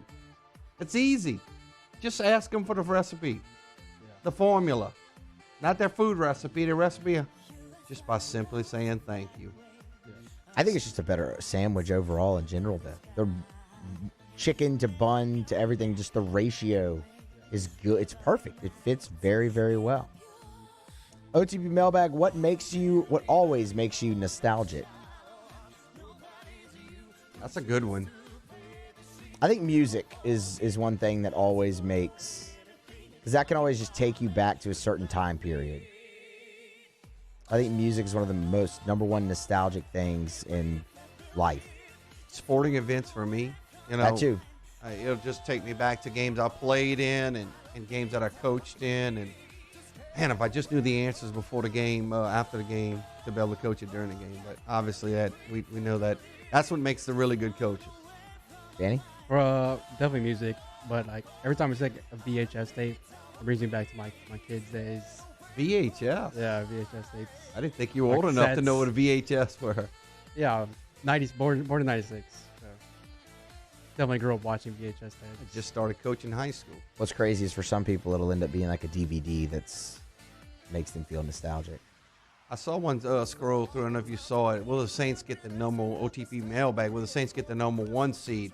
We went over the scenarios, how that can happen. It's not out of the realm of possibility. The Saints obviously need to win, which they will. The Green Bay Packers need to lose to Chicago. Chicago needs to win and get in the playoffs, and Seattle needs to beat San Francisco. So I think that scenario can happen. The interesting part is nobody will be resting starters this go round, which is that's how I like it. Not out of those teams. Not in the NFC. Kansas City will be. Kansas City might be, but not in the NFC. So I mean, it's gonna if that scenario plays out, there were upsets and everybody played their best, especially in Chicago. Last one before we get to Nick.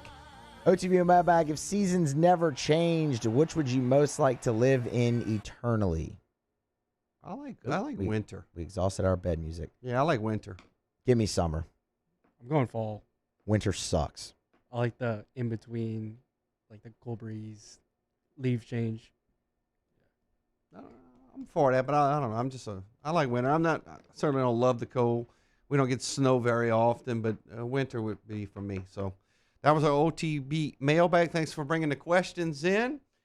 We're going to have New Orleans Football's Nick Underhill. We'll break down the Saints. We'll talk about that number 1 seed with Nick Underhill. We'll do that on the other side of this break. This is Off the Bench. Off the Bench with Kalana and T-Bob. Go to LandwaAgency.com today, LandwaAgency.com for what, T-Bob? For your insurance needs, okay? You need to bundle your home and auto. You're a small business owner looking for protection. You need flood insurance. It doesn't matter. Landwa does it all. And there's a couple things that I really love about Landwa. The first part is that they will customize a policy for your specific needs. Recognize that my needs are not your needs. Muso's policy, you get the point, right?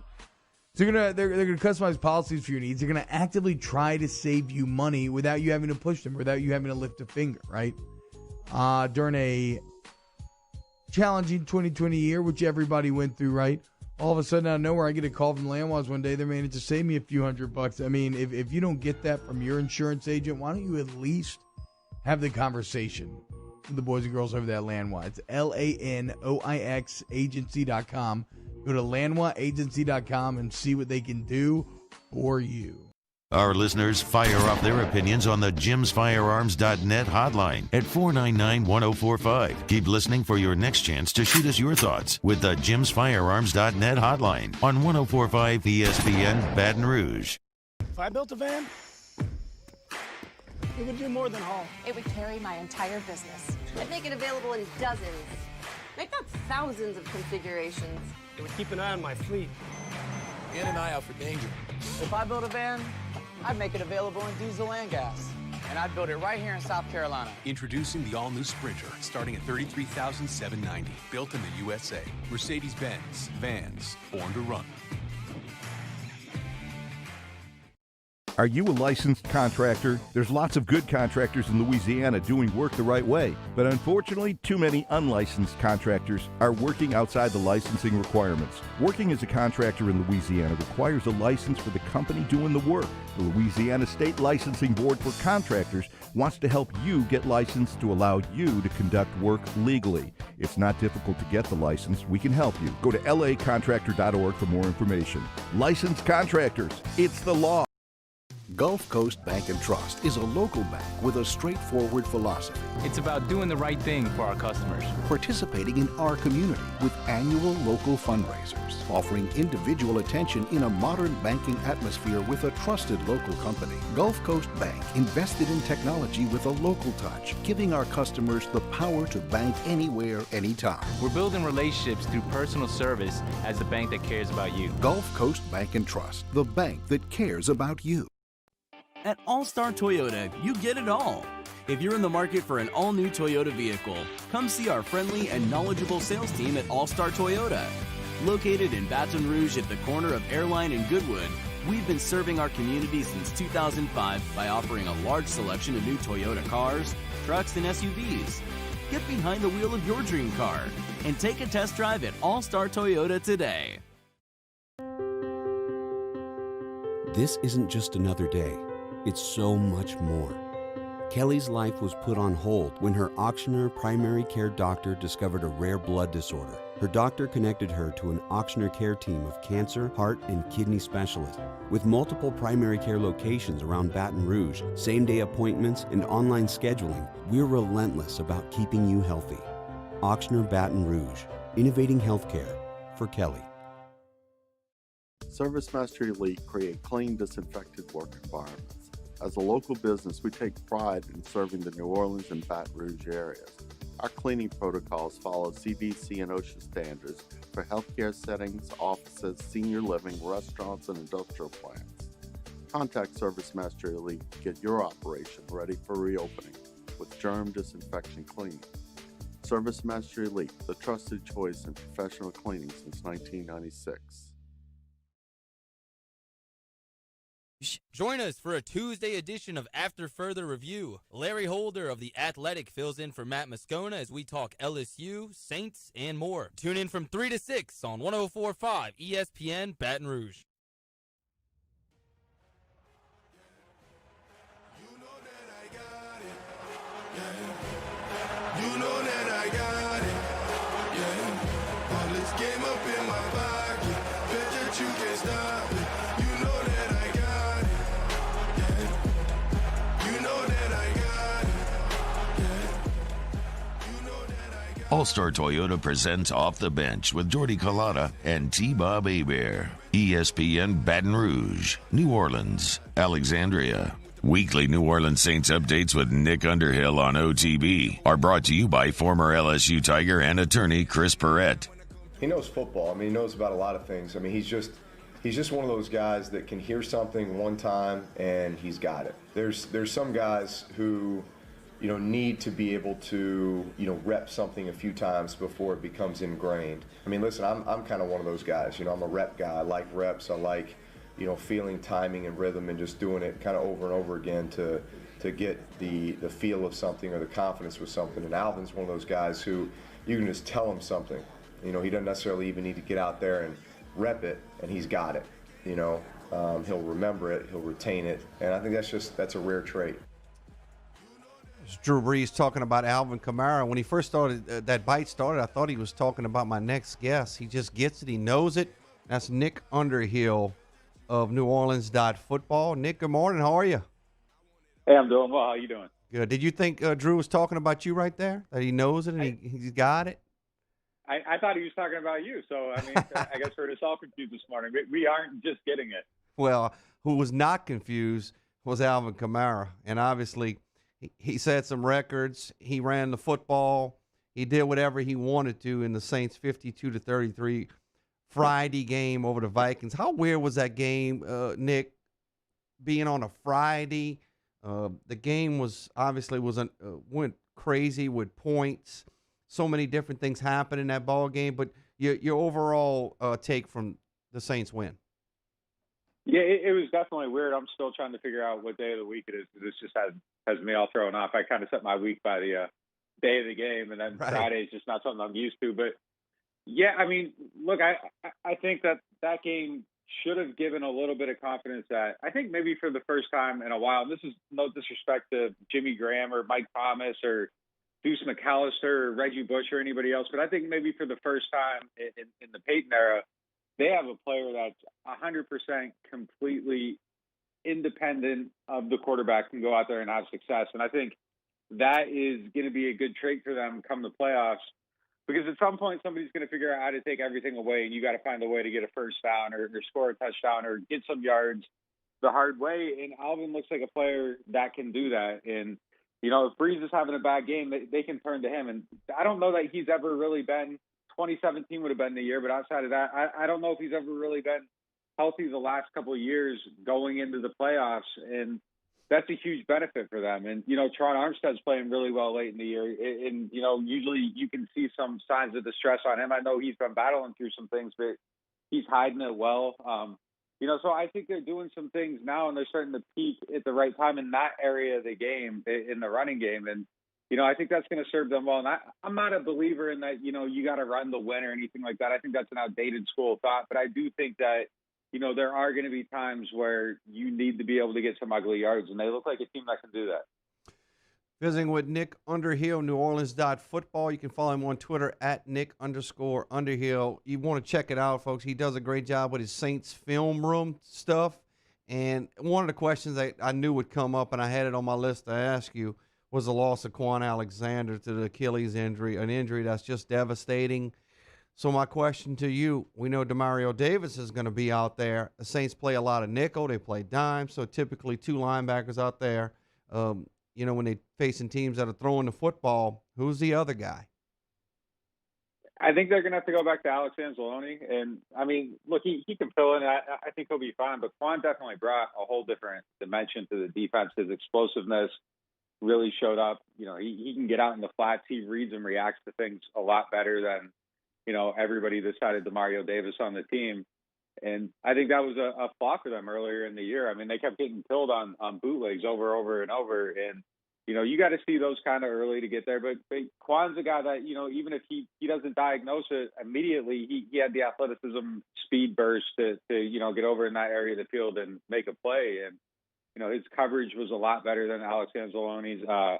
He matched up with Kelsey a handful of times and did okay.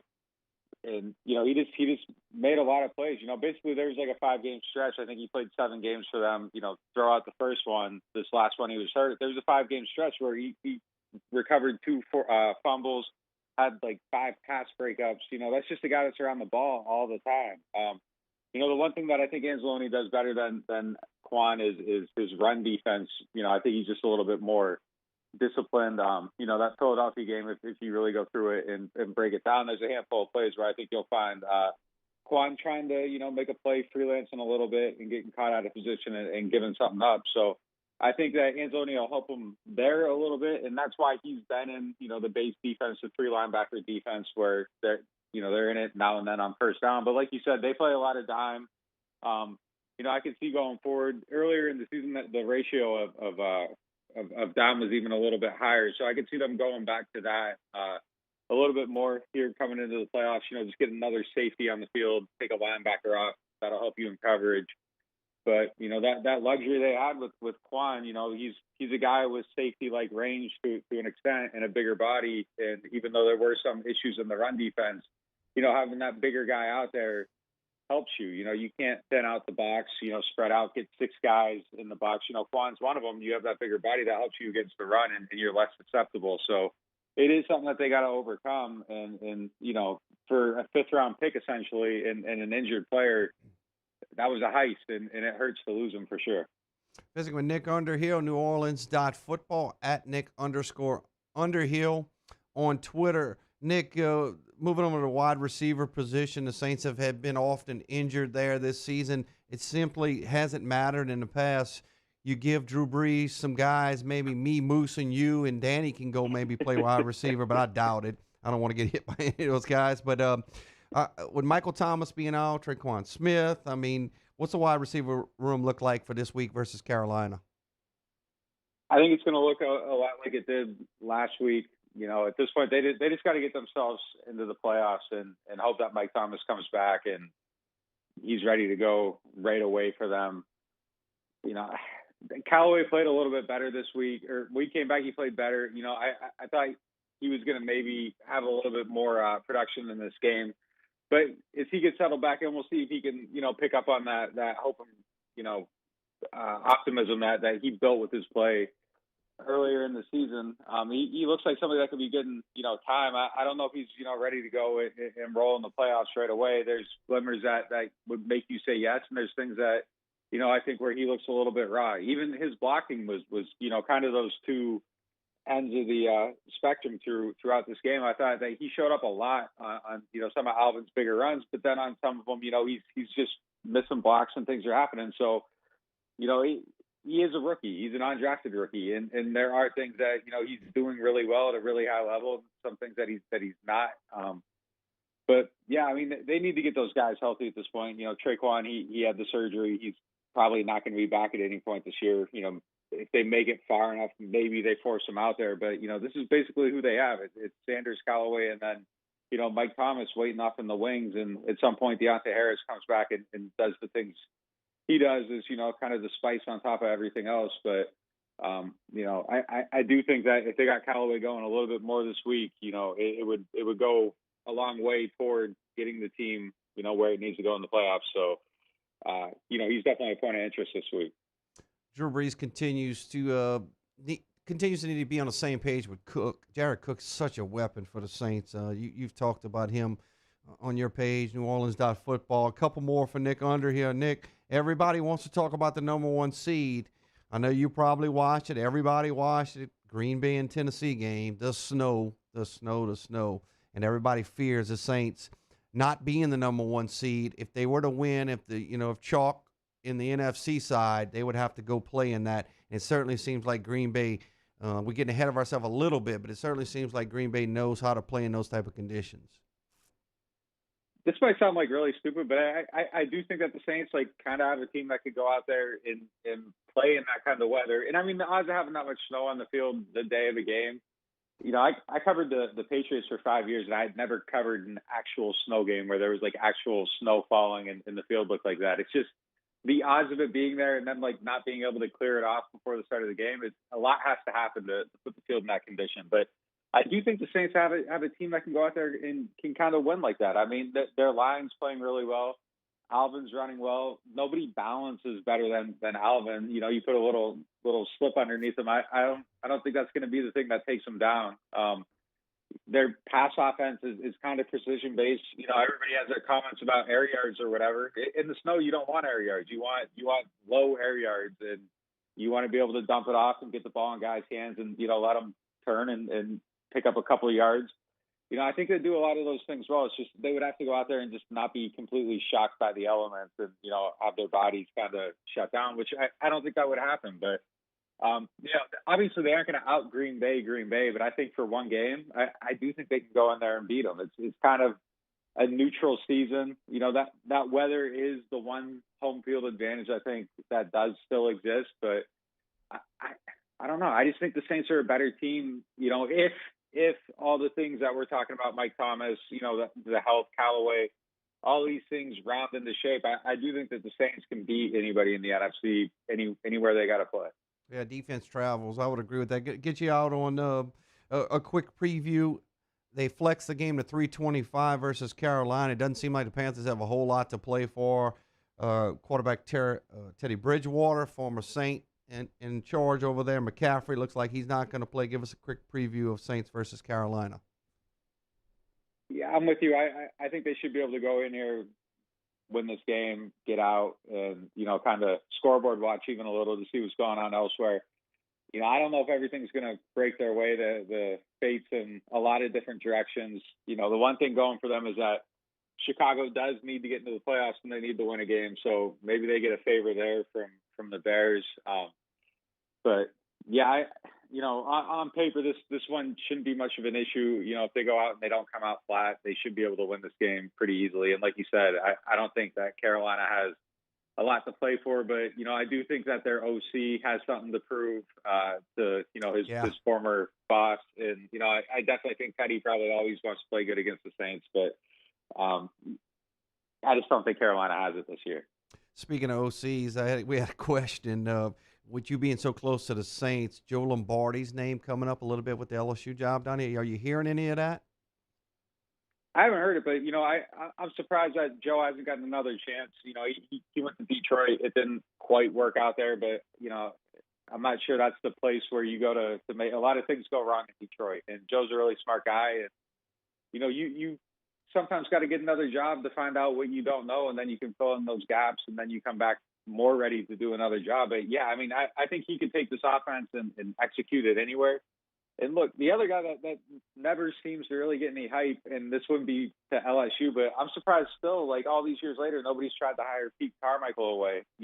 Even if it's like a Harvard or something like that. This guy knows it's one of the greatest offenses ever put together inside and out, and nobody tries to get him. So it's a little bit weird that the limbs on the Peyton coaching tree don't extend a little bit further. And Joe's definitely somebody that I think is primed to get a shot somewhere. So if they're looking at him, I think that would be really smart. Maybe they'd like to watch Coach Peyton do the gritty after the game. So that was pretty fun to watch. So, man, Nick, I appreciate it.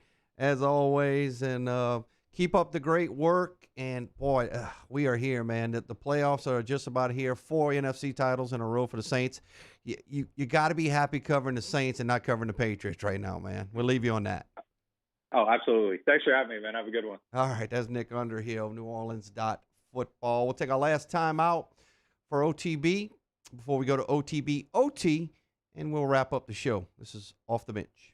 Off the Bench with Kalata and T-Bob. Daily brought to you here on Off the Bench by Go Roof, GEAUXroof.com. Get in touch with them today for a free professional estimate on your residential, commercial, or if you need a roofing repair, Go Roof can help you. Remember, get in touch with them, 927-8300 for free professional estimates or online, GEAUXroof.com. Yeah, so the two elements that I really love to highlight, the free professional estimate, so no upfront cost for them to come out like some people do where they charge you just to come look at it, right? Not them. They're going to look at your roof. They're going to give you an estimate, know exactly where you stand, so then you make a fully informed decision. When you then decide to act on it and work with Go Roof, you're going to get a 2-year workmanship guarantee, and that is on top of the manufacturer's warranty, okay? So they're not running concurrently. They're on top of each other, meaning that you're going to make a fully informed decision for free up front, and then you're going to have peace of mind that's going to carry you through to the end. And so what does that result in, Jordy? A beautiful new roof every single time. That's right. Roofs. We opened up the playbook and expanded our coverage. Listen daily in high definition on 98.1 HD2. We are 104.5 ESPN Baton Rouge. Are you a licensed contractor? There's lots of good contractors in Louisiana doing work the right way, but unfortunately, too many unlicensed contractors are working outside the licensing requirements. Working as a contractor in Louisiana requires a license for the company doing the work. The Louisiana State Licensing Board for Contractors wants to help you get licensed to allow you to conduct work legally. It's not difficult to get the license. We can help you. Go to lacontractor.org for more information. Licensed contractors, it's the law. If I built a van, it would do more than haul. It would carry my entire business. I'd make it available in dozens. Make that thousands of configurations. It would keep an eye on my fleet. And an eye out for danger. If I built a van, I'd make it available in diesel and gas. And I'd build it right here in South Carolina. Introducing the all-new Sprinter, starting at $33,790. Built in the USA. Mercedes-Benz. Vans. Born to run. To all of our heroes working on the front lines of this COVID-19 pandemic, your bravery and selflessness represent the very best of us, and we want to say thank you.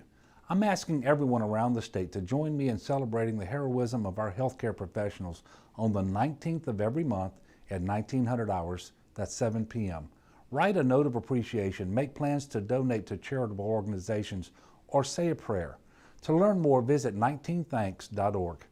Thank you, and God bless. You may not know about the 4Kids Foundation, but you've probably heard of the Zurich Classic. And the Zurich Classic exists because of 4 kids. But it's what happens after the tournament that really counts. 100% of the proceeds are donated by the 4Kids Foundation to hundreds of local charities, totaling more than $40 million, all to help local children and families in need. 4Kids helps kids through golf, because every child deserves a shot at a brighter future. Gulf Coast Bank and Trust is a local bank with a straightforward philosophy. It's about doing the right thing for our customers. Participating in our community with annual local fundraisers, offering individual attention in a modern banking atmosphere with a trusted local company. Gulf Coast Bank invested in technology with a local touch, giving our customers the power to bank anywhere, anytime. We're building relationships through personal service as the bank that cares about you. Gulf Coast Bank and Trust, the bank that cares about you. I've been doing business with Luba for 25 years. They're dependable, trustworthy. It's just the attention to detail with our clients. Our folks have years and years of experience. They're highly trained professionals. But many companies have that asset. What I'd like to think makes Luba a bit different is that we use those talents in a way that truly is dedicated to serving the needs of the folks who depend on us. It's a Tuesday edition of Jimmy Ott's Game Time, live from Mike Anderson Seafood. Jimmy recaps the Monday Night Football game and looks ahead to Week 17 in the NFL. Join us from 6 to 8 right here on 104.5 ESPN Baton Rouge.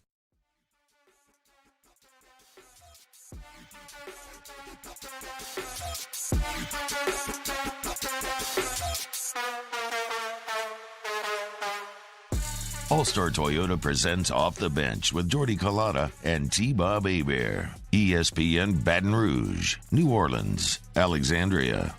Final segment here, Off the Bench. Got just a couple of minutes left. Went a little long with Nick Underhill, but we certainly appreciate him coming on all of our interviews. Robert Valdez, Nick Underhill, Chris Blair, the voice of the Tigers, can be heard on demand. Brought to you by Carriage of Baton Rouge. 104.5 ESPN YouTube channel, 104.5ESPN.com. The Off the Bench presented by All-Star Toyota of Baton Rouge. Some interesting comments from Nick Underhill, especially when it comes to talking about the Saints being able to go into the frozen tundra and play the Green Bay Packers. And I don't disagree with him now that I'm thinking about it. The Saints have the team that could certainly do that. It just, I don't know, it scares the bejeebers about me of them having to play in those type of situations, because we saw it in the past that, you know, when they had to play in Chicago back in the day and all. But this is a different Saints team. Oh, it is, but it means still. That's not, look, if you can play at home, you absolutely want to play at home. Especially the advantage that the Saints have 70 at degrees. Home. Not even, it's not as the home field advantage in the dome. Yes, it has a lot to do with the fans. That's not even just all of it. It's the dome. I mean, they play indoors. And a lot of their other games, it happened indoors normally for the Saints. There's a lot of domed stadiums in the NFL. So if you can play at home, you absolutely want to. Unfortunately, you don't control that anymore. And a lot of that is because you lost to Green Bay earlier this season, and then you dropped the ball against the Eagles. So go in, take care of your business against Carolina, and let the chips fall where they may. And wherever you have to go play, you go play, and you try to make a run at the Super Bowl.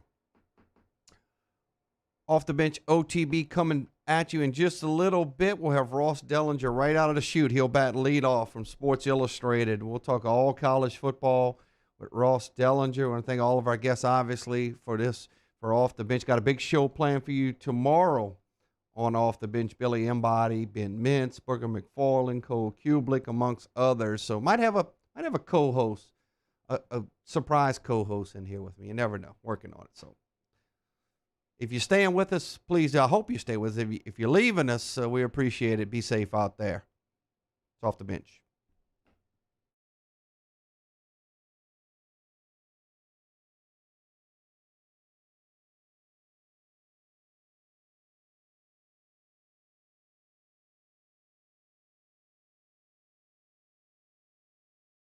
Off the Bench with Collada and T-Bob. Brought to you daily by Secure Shredding and Recycling. Remember, you can find them online, SecureShreddingAndRecycling.com. Had a great lunch last week with Gaines Garrett and their crew. They've got exciting stuff happening over at Secure Shredding and Recycling. They are, look, man, they're independent. They're not this big box outlet. You can get in, talk to local people over there at Secure Shredding and Recycling.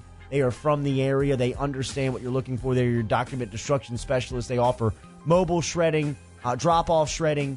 Everything is online at SecureShreddingAndRecycling.com. SecureShreddingAndRecycling.com, SecureShreddingAndRecycling.com. Hard drives, papers, whatever it is, they got your back. Mention Off the Bench, get a couple hard drives for free. But more so, it is. Look, they're there to serve your business needs. This is something that if you're in a business that has to have document destruction, you want to be working with Secure Shredding and Recycling. They're local, LSU grads, better rate than national guys, convenience, okay? They can destroy on site. They have drop-off points. They can pick up and bring back their facility. SecureShredderRecycle.com. Are you a licensed contractor? There's lots of good contractors in Louisiana doing work the right way, but unfortunately, too many unlicensed contractors are working outside the licensing requirements. Working as a contractor in Louisiana requires a license for the company doing the work. The Louisiana State Licensing Board for Contractors wants to help you get licensed to allow you to conduct work legally. It's not difficult to get the license. We can help you. Go to lacontractor.org for more information. Licensed contractors, it's the law. To all of our heroes working on the front lines of this COVID-19 pandemic, Your bravery and selflessness represent the very best of us, and we want to say thank you. I'm asking everyone around the state to join me in celebrating the heroism of our healthcare professionals on the 19th of every month at 1900 hours, that's 7 p.m. Write a note of appreciation, make plans to donate to charitable organizations, or say a prayer. To learn more, visit 19thanks.org. Thank you, and God bless. This isn't just another day. It's so much more. Kelly's life was put on hold when her auctioneer primary care doctor discovered a rare blood disorder. Her doctor connected her to an auctioneer care team of cancer, heart, and kidney specialists. With multiple primary care locations around Baton Rouge, same-day appointments, and online scheduling, we're relentless about keeping you healthy. Auctioneer Baton Rouge, innovating healthcare for Kelly. You may not know about the 4Kids Foundation, but you've probably heard of the Zurich Classic. And the Zurich Classic exists because of 4 kids. But it's what happens after the tournament that really counts. 100% of the proceeds are donated by the 4Kids Foundation to hundreds of local charities, totaling more than $40 million, all to help local children and families in need.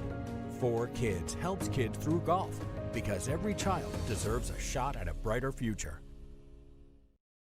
Gulf Coast Bank and Trust is a local bank with a straightforward philosophy. It's about doing the right thing for our customers. Participating in our community with annual local fundraisers. Offering individual attention in a modern banking atmosphere with a trusted local company. Gulf Coast Bank invested in technology with a local touch, giving our customers the power to bank anywhere, anytime. We're building relationships through personal service as the bank that cares about you. Gulf Coast Bank and Trust, the bank that cares about you. I've been doing business with Luba for 25 years. They're dependable, trustworthy. It's just the attention to detail with our clients. Our folks have years and years of experience. They're highly trained professionals. But many companies have that asset. What I'd like to think makes Luba a bit different is that we use those talents in a way that truly is dedicated to serving the needs of the folks who depend on us. Gulf Coast Office Products is a nationally recognized Savin office equipment dealer based right here in Louisiana. Over 100 employees strong, Gulf Coast has the boots on the ground to support.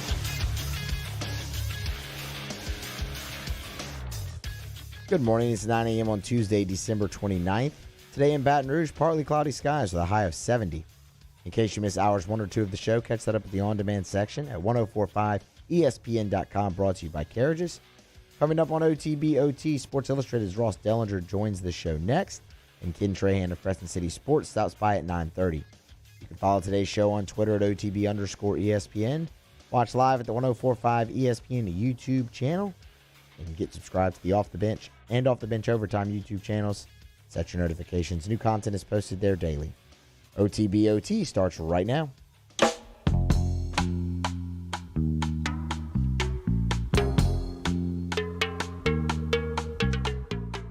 All-Star Toyota presents Off the Bench with Jordy Collada and T-Bob Hebert.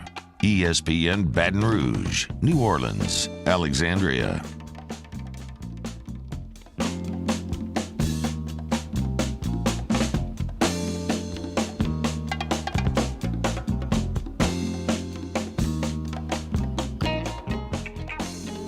Welcome into OTB OT. Troy LaBeouf sitting in for T-Bob Hebert. Our final hour here today as we head into the new year, 2021 final hour. We will have a show tomorrow, 7 to 10. Same crew will be back in here. You got to put up with me one more day. Hopefully I'll have given you some pretty good content to listen to and talk about and banter about. Get some good guests on. I'll have some really good guests for you tomorrow as well. So, got some good guests coming up here for OTB OT. Right out of the chute, let's go right to him. Ross Dellinger of Sports Illustrated. Ross, good morning. How are you? Good morning, Troy. How you doing? I'm doing fantastic, man. Appreciate you coming on. I don't know if you're working right now or not, but I appreciate you taking the time to be with us. You may be on a holiday, but can be on a holiday with all going on in college football. Ross is a Sports Illustrated college football writer at Ross Dellinger on Twitter. reading one of your articles, Ross, which really showed interest to me, and that was the anonymous coach article. They weighed in on Bama. Can Bama be beat? Tell the listeners a little bit of some of the responses you got on that one. Yeah, that was the last story I think I did before I did go on holiday. I'm back now, and got back yesterday. Took about 5 days and went home back to Biloxi. And actually, I'm driving over from Biloxi to New Orleans right now to cover the Sugar Bowl and Sugar Bowl week here in the Crescent City. So I'll be here for a few days. But yeah, it was interesting. I think it's pretty obvious this year who the number one team is in the nation. It's Alabama, and I thought the gap seems to be wide enough that I just decided to call a few coaches and see if I can get their thoughts last week when the pairings were announced on if. Well, I wanted to get their thoughts on the playoff in general, but it really turned into to a discussion about can Alabama be beat, and I think I polled 6 or 7 coaches or so, and many of them who have played a lot of the teams in the playoffs, and the vast majority, pick Alabama as the clear favorite, and some of them don't believe they can be beat at all, or it would take a really kind of miraculous type effort. So that was kind of the consensus, is that it would be very hard to beat the Tide, and I think the Vegas and the bettors and all that, and I think general fans would probably agree with a lot of them. One thing that did come out of that was if Alabama is going to be beat, the only team that can beat them is Clemson, and it's what the vast majority of coaches said. The lack of I think speed on Notre Dame's team came up, and a couple coaches said what a lot of fans think about Ohio State is that we just haven't seen them enough to know if they can hang. So it was interesting. What was your thoughts on Ohio State getting in? Your quick thoughts on that? Yeah, well, I have a hard time debating some of this stuff because I think we have, and I've thought for a while that we have the wrong system in general. So we can debate it all we want. We just don't have the right system. And when we decided to go to a 4-team playoff for a sport that has 5 major conferences, that's a problem right there. And when we give all the power, pretty much all the power, and all the decisions to a committee and the human element and subjectivity, that's also a problem. Every other level of football clearly has automatic bids. Every single level of football, FCS, NFL, even down to the high school level, and districts and division champions getting in. Every level decides, on the field, and that's what we should be doing in some way. Take as much as we can out of the human element of this. And I think we're going to move toward that. I think everybody knows we're going to move toward an expanded playoff. So I have trouble even arguing about things like this. But I'll tell you, the games have to matter, and the number of games have to matter too.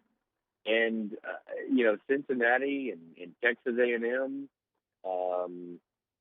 and probably not Florida because of the loss to LSU, but had they beaten LSU, they would all have, I think, a right to claim that number 4 spot, and had and not have either Notre Dame or Ohio State in there. The argument to me might even be not even be Ohio State. It's Notre Dame, and I think a lot of people have a problem with that, just because you last thing you saw of them was a 24-point beat down to a team that they had previously beat without its starting quarterback and 3 defensive starters. So this year, and the way it all went down, and I think we're just moving a step closer to expanding the playoff. Visiting with Ross Dellinger of Sports Illustrated, at Ross Dellinger on Twitter, college football writer.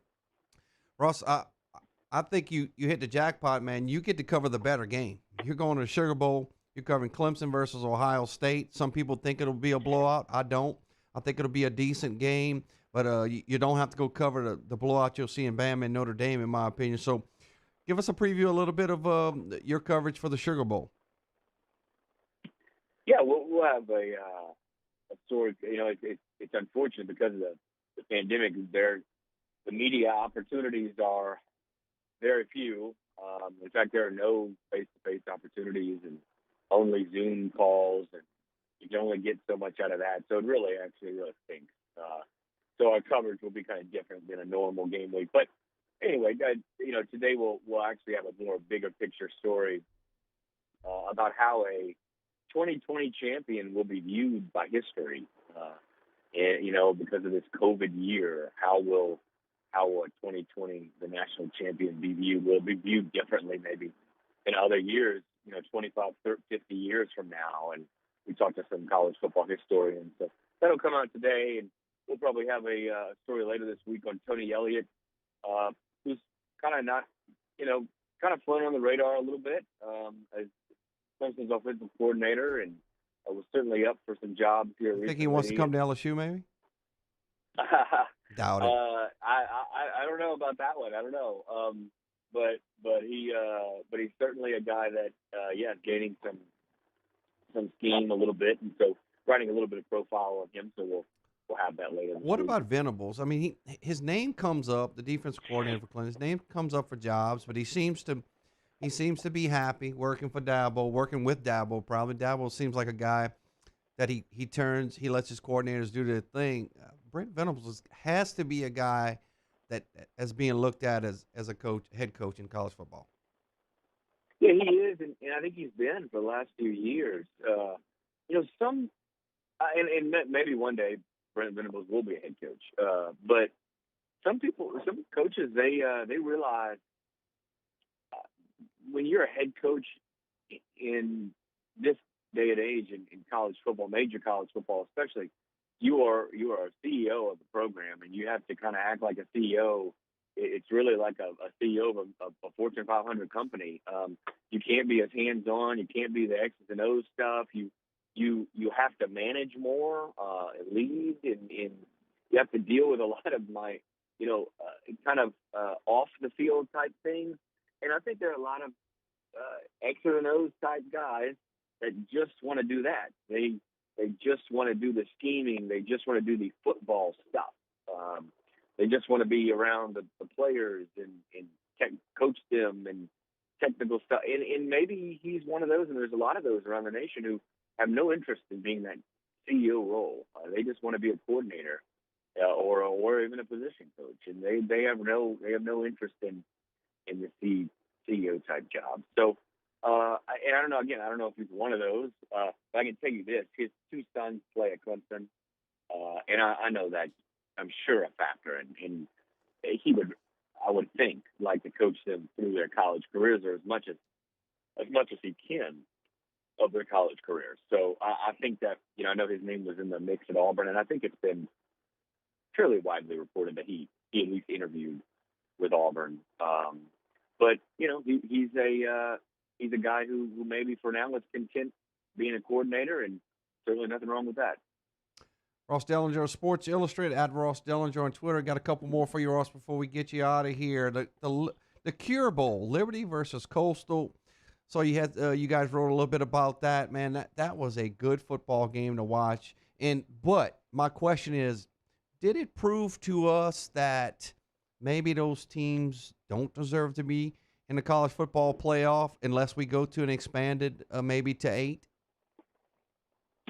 Yeah, I mean, it certainly it was entertaining, but maybe not the best football. Certainly not some of the best late game type decisions. But that's what obviously makes college football great. I think Ralph Russo from the AP tweeted it during that game. It's one of the things that makes college football great and unique and so fun to watch is that the amount of stupid that is involved sometimes in games. And it is, but you're right in a way.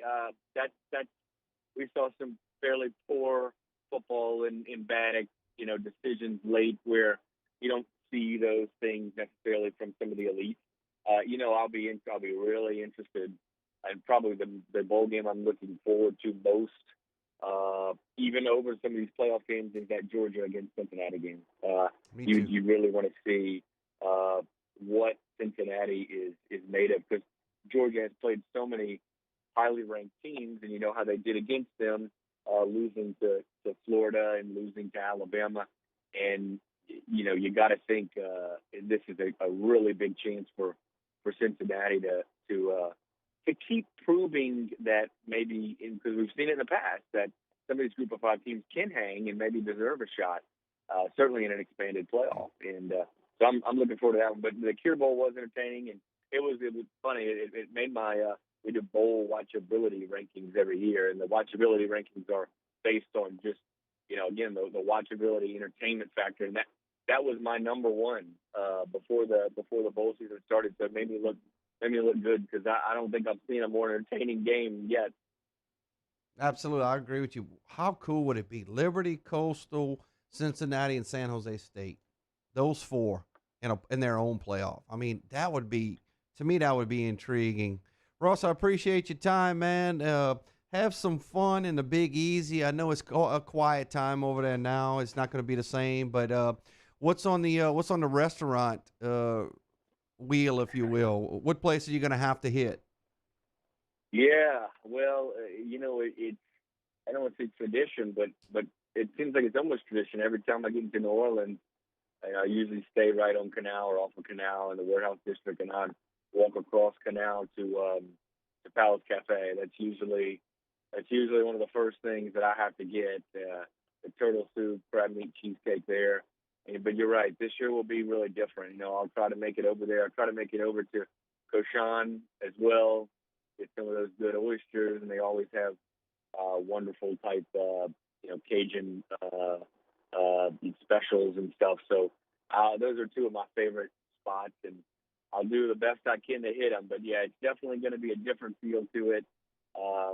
It's unfortunate under the conditions, but hopefully this time next year we'll be back to normal. Give us a report from the Saints. Is Ryan Nielsen and Joe Lombardi coming to LSU to take the coordinator spot? So we'll be looking for that from you. Go do a little investigative reporting. Yeah. I've certainly heard Nielsen's name being batted around a little bit, no doubt. I have a hard time, and we saw Joe Brady do it, but I have a hard time believing these NFL guys that you got to recruit in college, and a lot of them don't want to recruit, and I don't blame them. So that's a big hurdle, I know, for a lot of them. Ross, we appreciate it, man. I'm sure the guys will have you back on next week to recap what you ate in New Orleans and how the Sugar Bowl went down. So, man, thanks for coming on. All right, Troy, no problem. All right, take care. That's Ross Dellinger, Sports Illustrated college football writer. He is fantastic, guys. He was here at the Advocate.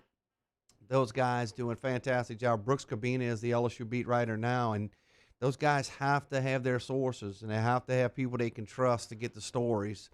And it's hard to beat a guy like Ross Dellinger. Brooks Cabina, as I said, too, does a great job now. So we'll take a time out. When we come back, we'll talk about some things going on in the sports world. This is Off the Bench, OT. OTB, OT. Football's back. Tune in Sunday as we kick off Week 17 in the NFL when the Kansas City Chiefs take on the Los Angeles Chargers at noon. The NFL lives on 104.5 ESPN Baton Rouge. If I built a van, it would do more than haul. It would carry my entire business. I'd make it available in dozens, if not thousands of configurations. It would keep an eye on my fleet. And an eye out for danger. If I built a van, I'd make it available in diesel and gas. And I'd build it right here in South Carolina. Introducing the all-new Sprinter, starting at $33,790. Built in the USA.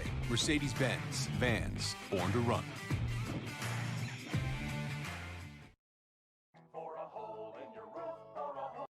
Hello? What's up, B?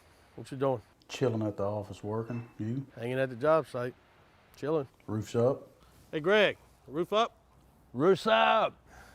Roof's up! Roof's up! Roof's up? Roof's up! Roof's up! Roof's up! Beautiful roof every single time. True.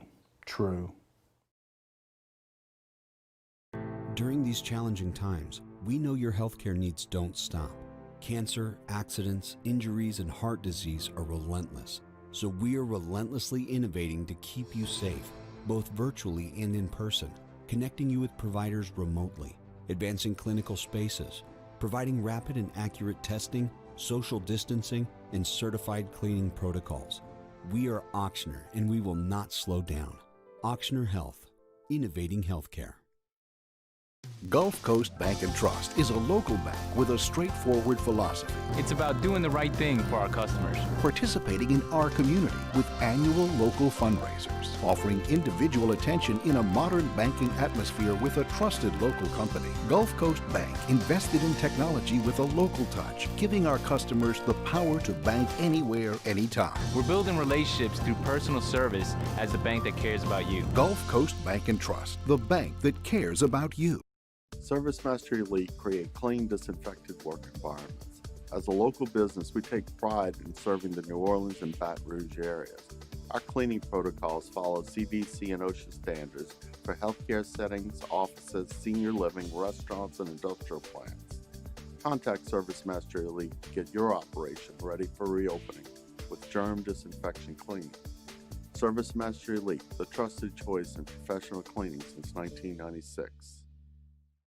Are you a licensed contractor? There's lots of good contractors in Louisiana doing work the right way, but unfortunately, too many unlicensed contractors are working outside the licensing requirements. Working as a contractor in Louisiana requires a license for the company doing the work. The Louisiana State Licensing Board for Contractors wants to help you get licensed to allow you to conduct work legally. It's not difficult to get the license. We can help you. Go to lacontractor.org for more information. Licensed contractors, it's the law.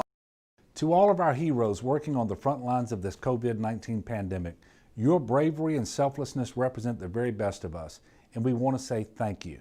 I'm asking everyone around the state to join me in celebrating the heroism of our healthcare professionals on the 19th of every month at 1900 hours, that's 7 p.m. Write a note of appreciation, make plans to donate to charitable organizations, or say a prayer.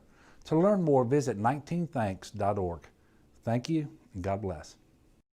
You may not know about the 4Kids Foundation, but you've probably heard of the Zurich Classic. And the Zurich Classic exists because of 4 kids. But it's what happens after the tournament that really counts. 100% of the proceeds are donated by the 4Kids Foundation to hundreds of local charities, totaling more than $40 million, all to help local children and families in need. 4Kids helps kids through golf, because every child... Join us for a Tuesday edition of Hanging with Hester and Hanny, minus the Hanny. But Jacob Hester is back in his host chair as he discusses the Saints' 4th straight division title and whatever else he wants to talk about. Tune in from 12 to 3 p.m. on 104.5 ESPN Baton Rouge.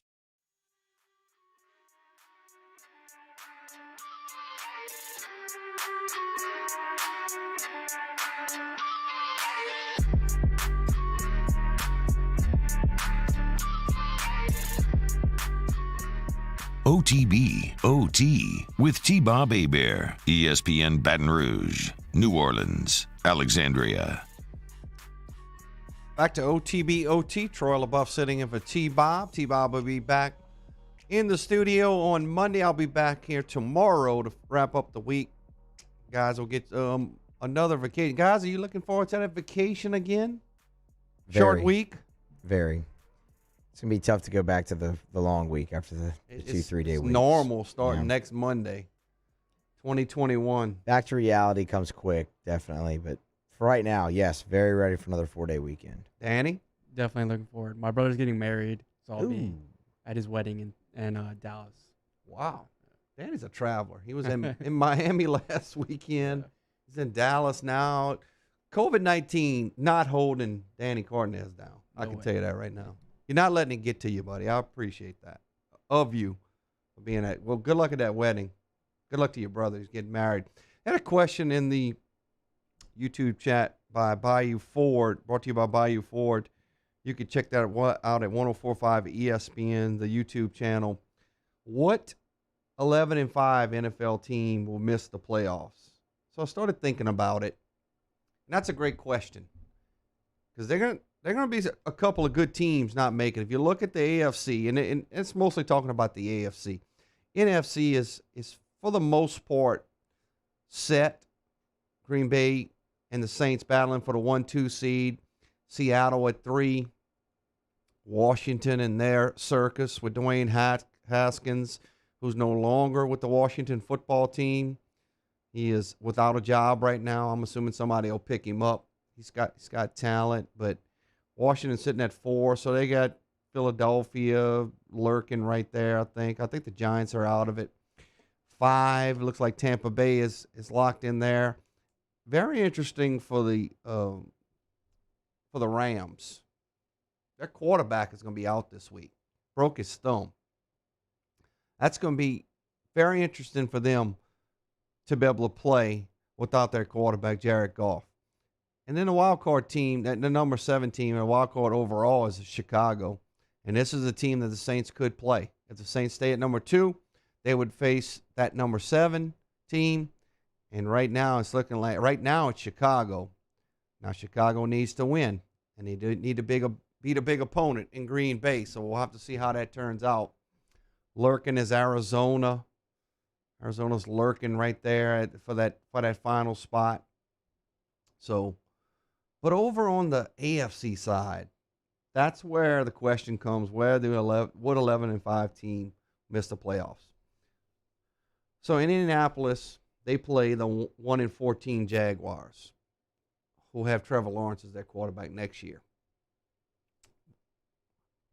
They're hoping Trevor Lawrence can stay healthy when he gets to play against Alabama in the college football championship and be their quarterback next year. I think Indianapolis wins. So they move to 11-5. Cleveland plays Pittsburgh. Cleveland is 10-5. Pittsburgh is locked in by virtue of beating the Colts, largest comeback under Mike Tomlin in franchise history. They don't have a ton to play for. I think they're pretty much locked in where they are. Buffalo won last night. They're locked in as well. Kansas City, obviously. Kansas City is not playing their quarterback this week. Most fantasy leagues are over, but if your fantasy league is still going on, don't play him. He's not playing. And then you got Baltimore. The Ravens are 10-5. They face Cincinnati. No Joe Burrow. 4-10-1. Cincinnati's playing better football right now. They're playing hard at least. And then you got Tennessee. Tennessee versus the Texans. Tennessee is 10-5. So right now you got 5 teams at 10-5. 5 teams, Miami's 10-5 as well, battling for basically 4 spots. A mixture of Tennessee, Miami, Baltimore, Cleveland, Indianapolis.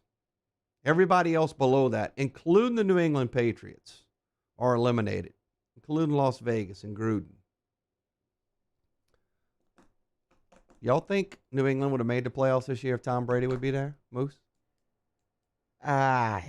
It's tough. They had a lot of opt-outs on defense. Their defense hasn't been very good, but when they did have a defense last year that was solid and Brady, they did make the playoffs. They have no weapons outside at receiver on that football team. I do feel bad for Cam. And Cam Newton. You know, they have Sony Michel at the running back position, but he's been hurt occasionally this year. I really don't understand what Bill was doing this time. I mean, Bill gets a lot of credit for winning with less a lot of the time, but there's no way he really could have looked at this roster offensively and thought that they would have success. Their offensive line is not great. Like we said, they have no offensive skill weapons on the outside of Edelman, and he's not even healthy or playing right now. It just wasn't a recipe for success. So even if you put Brady in Newton's spot right now, no, I don't know. Just put Brady on this current team with all the opt-outs on defense, it still would have been tough. Yeah. I mean, I agree with you. Could Tom Brady have maybe got him 1 or 2 more wins? Maybe, but 1 or 2 more wins puts him at 8-8. And even with that, you lose the running ability that you have with Cam Newton. That's right. And you're not making these AFC playoffs with an 8-8 record. No. Or even a 9-7 record. Yeah. No, somebody is going to be 11-5 and be out, and that's a shame. You know, maybe they extended it to 7. Maybe you extend it to 8. I mean, it shows you now. If you go back on the NFC side, the argument would be there's not a lot of good teams past maybe 4. I mean, I think the Rams are a good team defensively. Who knows how long they'll be without their quarterback? That's a big loss for them. Chicago's starting to play better with Trubisky. Does Matt Nagy keep his job? But after that, Arizona is playing okay football. Who's good after that on the NFC side? So the argument would be if you expand it, you got to expand it in both sides, NFC and AFC. You may not have enough good teams to be able to fill it out on the NFC side. You would have some mediocre teams because already your champion of the East Division is going to be a mediocre team. Washington, Philly, I think the Giants are out of it. So you're going to have mediocrity right there. Before we go to break, we'll have Ken Trahan next. Crescent City Sports. Guy can talk anything. LSU, Saints, high school, you name it. Simplify Crawfish Company asks LSU coordinator search. Moose, is that the first time we got that question? This show? A question on the LSU coordinator search? Actually, I think it is. I think it is. We've beat it. We've beat it every day. You know, we've talked about it. We're just kind of in a wait mode right now. Simplify, and Simplify, I know, is a reference to the military, Army. I think so. Thanks for your service if you are that person that is that. So give you a quick one. I mean, obviously the names we've heard. DJ Mangus as an offensive coordinator. He'll be on the opposite sideline of the Saints this week. He's Joe Brady's right-hand man. Brent Grimes' name continues to come up. Brett Grimes, I should say, from BYU, their offensive coordinator and their offensive line coach. Somebody brought up Russ Callaway. I think Russ Callaway has a spot on this staff. I do not think George Munoz is going to be in the mix on this. I could be wrong. That's just my opinion. It seems like Coach O maybe would have kept him around rather than bringing Lanahan last year. And obviously George got let go at Baylor. Him and Fedora. Larry Fedora, former Southern Miss coach. He was the offensive coordinator there. So both of those guys got let go.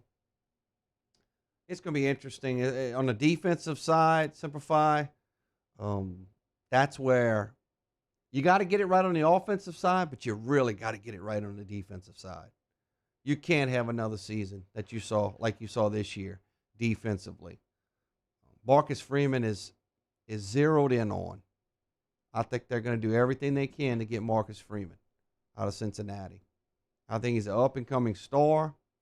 I know he plays some 3-3, but I think he's a guy that can play multiple. LSU wants to be a 4-3 defense, but LSU plays a lot of 4-2-5.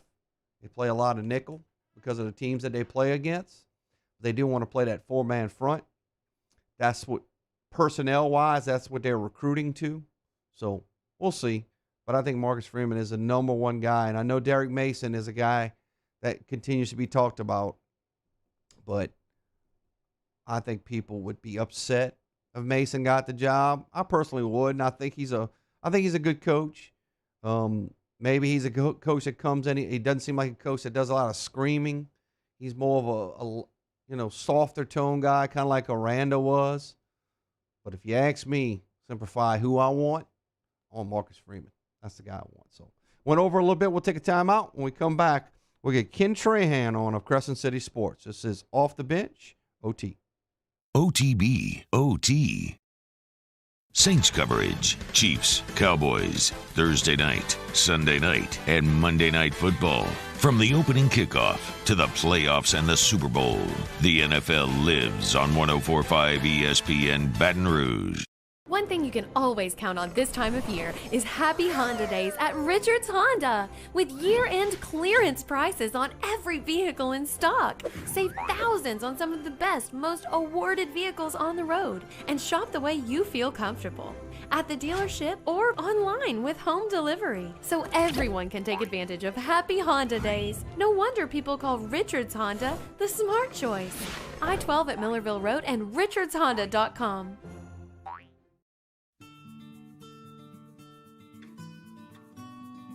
This is a house call. This is a follow-up appointment. This is a diabetes checkup. This isn't just more convenient care, it's more advanced care.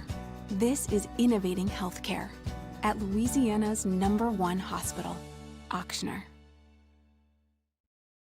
Gulf Coast Bank and Trust is a local bank with a straightforward philosophy. It's about doing the right thing for our customers. Participating in our community with annual local fundraisers, offering individual attention in a modern banking atmosphere with a trusted local company. Gulf Coast Bank invested in technology with a local touch, giving our customers the power to bank anywhere, anytime. We're building relationships through personal service as the bank that cares about you. Gulf Coast Bank and Trust, the bank that cares about you. If I built a van, it would do more than haul. It would carry my entire business. I'd make it available in dozens, make not thousands of configurations. It would keep an eye on my fleet. And an eye out for danger. If I built a van, I'd make it available in diesel and gas. And I'd build it right here in South Carolina. Introducing the all-new Sprinter, starting at $33,790. Built in the USA. Mercedes-Benz. Vans. Born to run. I've been doing business with Luba for 25 years. They're dependable, trustworthy. It's just the attention to detail with our clients. Our folks have years and years of experience. They're highly trained professionals. But many companies have that asset. What I'd like to think makes Luba a bit different is that we use those talents in a way that truly is dedicated to serving the needs of the folks who depend on us. Gulf Coast Office Products is a nationally recognized Savin office equipment dealer based right here in Louisiana. Over 100 employees strong, Gulf Coast has the boots on the ground to support all vertical markets from education, engineering, legal, and finance. With the latest in office technology from desktop to production segment units, Gulf Coast and Savin have the perfect fit for you. Call 225-756-2644. That's 756-2644 for Gulf Coast Office Products.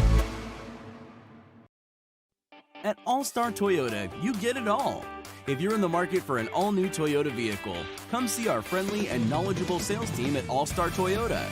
Located in Baton Rouge at the corner of Airline and Goodwood, we've been serving our community since 2005 by offering a large selection of new Toyota cars, trucks, and SUVs. Get behind the wheel of your dream car and take a test drive at All-Star Toyota today. ServiceMaster Elite create clean, disinfected work environments. As a local business, we take pride in serving the New Orleans and Baton Rouge areas. Our cleaning protocols follow CDC and OSHA standards for healthcare settings, offices, senior living, restaurants, and industrial plants. Contact ServiceMaster Elite to get your operation ready for reopening with germ disinfection cleaning. ServiceMaster Elite, the trusted choice in professional cleaning since 1996. Join us for a Tuesday edition of After Further Review. Larry Holder of The Athletic fills in for Matt Moscona as we talk LSU, Saints, and more. Tune in from 3 to 6 on 104.5 ESPN Baton Rouge.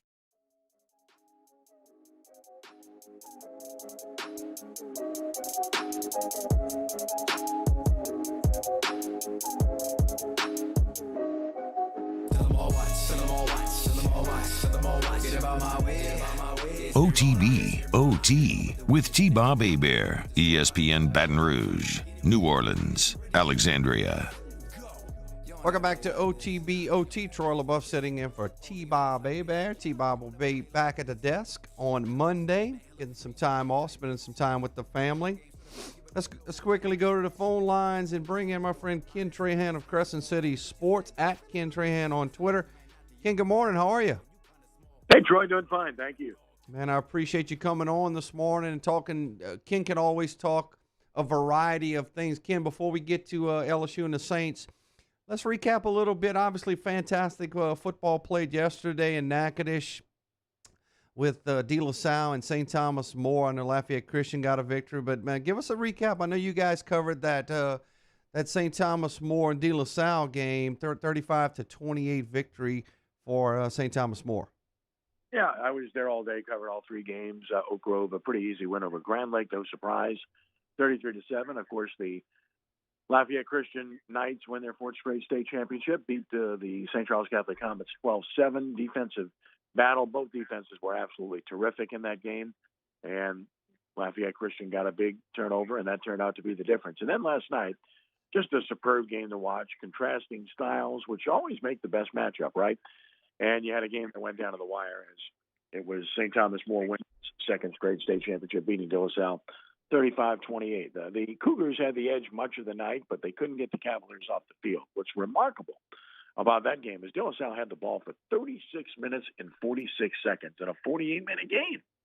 So St. Thomas More hardly had the ball, but when they did, they scored, and they had to because De La Salle ran the ball so well for 312 yards, and Montrell Johnson had 187 yards and 4 touchdowns rushing. He's a really good player. Was committed to Arizona, decommitted. He's opened his recruiting process again since Arizona fired its coach. He's an excellent player to watch. And then, of course, on the other side of things, you got Walker Howard. He threw for 381 yards and 4 touchdowns. Did have an interception, but he's good.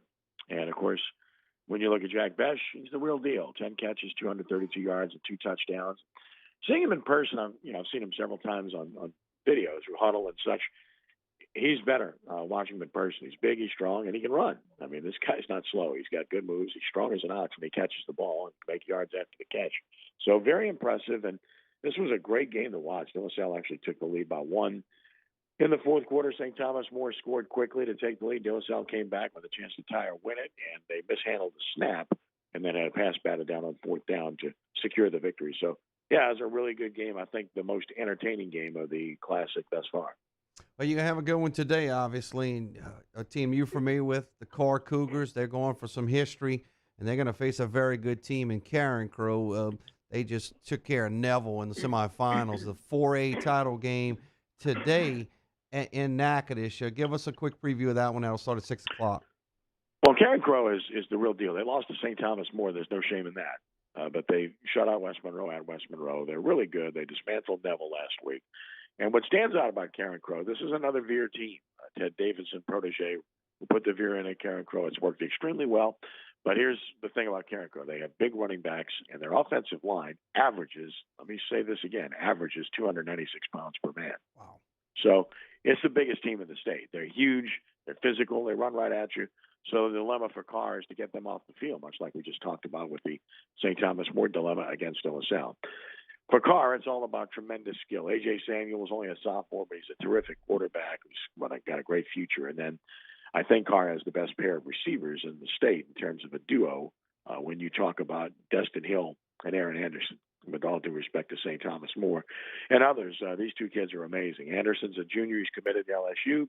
And Destin Hill is a senior, and he's got offers from all over the place. Florida State, the favorite, but LSU and a whole bunch of others are trying very hard to get him. So these guys are special. Nobody stopped them this year. It's a matter of style in this game. One team's going to pound it and ground it, try to keep the ball. The other team's going to throw it, try to score, much like the game we saw last night. So, again, who imposes whose will on the opponent? That will certainly determine this one. So, really good game, contrast in style. And Carr, of course, trying an all-time record and win a 5th consecutive state championship. Visit with Ken Trahan of Crescent City Sports. You want to go to the website. It is loaded with information. It's not just prep stuff. It's Pelicans, it's LSU, it's Saints, it's recruiting news. I thought an interesting article written by one of your colleagues that works for you guys over there, Renee Nato. We jump right into LSU, the LSU defensive coordinator candidate search, and I want to get your opinion on it. I'm not asking who you think it's going to be. I don't want to put you on the spot on that, but maybe throw out a couple of names, maybe some names that Renee talked about. Well, I certainly think that they're going to get a good coach, but you got to make the right hire. Clearly, that was the issue this past time around. It was an issue with Matt Canada previously on the offensive side. So you won't have any issues in terms of finding, the right person. Obviously, you've got to make the right choice because there's a lot of guys that want the job and a lot of guys that should want the job. It's a heck of a job. So this is critical because, look, Ed Ogeron went from the penthouse to the outhouse quickly. He didn't become a bad coach overnight. He just didn't have the players he had the previous year, and he didn't have the coaches he had the previous year, frankly. So I think when you look at this, you've got to understand that you've got to have a guy that not only can coach, but that can fit. And I think that's extremely important in the grand scheme of things because there's a whole bunch of guys out there that certainly would be worthwhile looking at. And when you look at some of the guys that would be in the mix, I mean, there's a lot of names that people know, from the Muschamps to the Pruitts and guys that have been around the block. But then there's a guy like Marcus Freeman, who was at Cincinnati this year, where they're undefeated and did a heck of a job. Previously coached at Purdue. He played at Ohio State. He's young. He's 34. He's got a lot of game. And I think he's a guy you certainly watch. Derek Mason, the most recent head coach at Vanderbilt, wants the job, clearly. And this is a guy that has worked in the NFL as well with the Vikings. So he's got extensive experience, Stanford and Utah included. It's another guy that you certainly would keep an eye on. The guys that I mentioned certainly are guys that have extensive experience. Then you got a guy in Ryan Nielsen, who was at North Carolina State. He's coached with Ed Ogeron previously at Ole Miss that you might want to keep an eye on as well. So there's a few names, I should say, but there's others out there as well. Ultimately, you can't put a square peg in a round hole. You've got to find a guy that fits what you want to see done and how you want to see it done. You don't want to bring in a guy that's going to try to do what he wants to do regardless of personnel, and I think that's what we saw last year. We saw the result. Mr. Ken Trahan, Crescent City Sports, at Ken Trahan on Twitter. Go check his site out, folks. It's loaded. That was just one of the articles, but he's got a lot of good writers, and they cover everything from A to Z in sports, not just preps, but I love the prep part of it, obviously. But let's move to the Saints, Ken, a team that you know very well. And overall, Ken, in this COVID year, the situation the Saints have had injury-wise, do you feel like they're where they should be right now record-wise? Yeah, I do. I thought they'd win 11 games before the season started. They're at 11-4 now.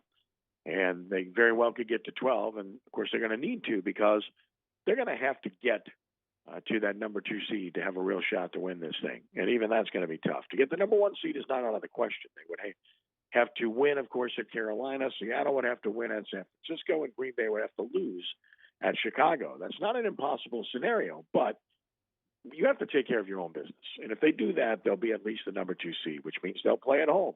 And if you're going to play the Seahawks or somebody of that nature, you want to get them at home, regardless of whether you have fans in the stands or not. So that's very important. Look, Quan Alexander's been placed on injury reserve. He's done. They have a lot of guys hurt right now, and if they could somehow get to that number 1 seed and get that bye in the first round, they get most of these dudes back, if not all of them, outside of Alexander. And I think that's very important. So you want to make sure that you're loaded with your talent in terms of everybody being able to play, from Marcus Williams to Michael Thomas to Traquan Smith and Nick Easton. I could go on and on. They have so many guys that have been banged up, and I think it speaks about their roster and just how good it is. This is a really good football team. Its roster is able to withstand the injuries and still play at a pretty high level. And then there's Drew Brees. And look, he didn't play well in game 1 against the Chiefs, but he got better in the second half. Last week, he made 1 or 2 bad throws, but he played better, albeit against a lesser defense.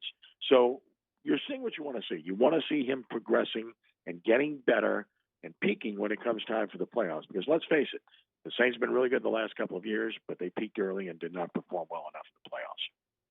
Ken Trahan, I appreciate your time, man. Quick, before I get you out of here, contrast, if you will, compare. You've covered state championships for high school in the Superdome.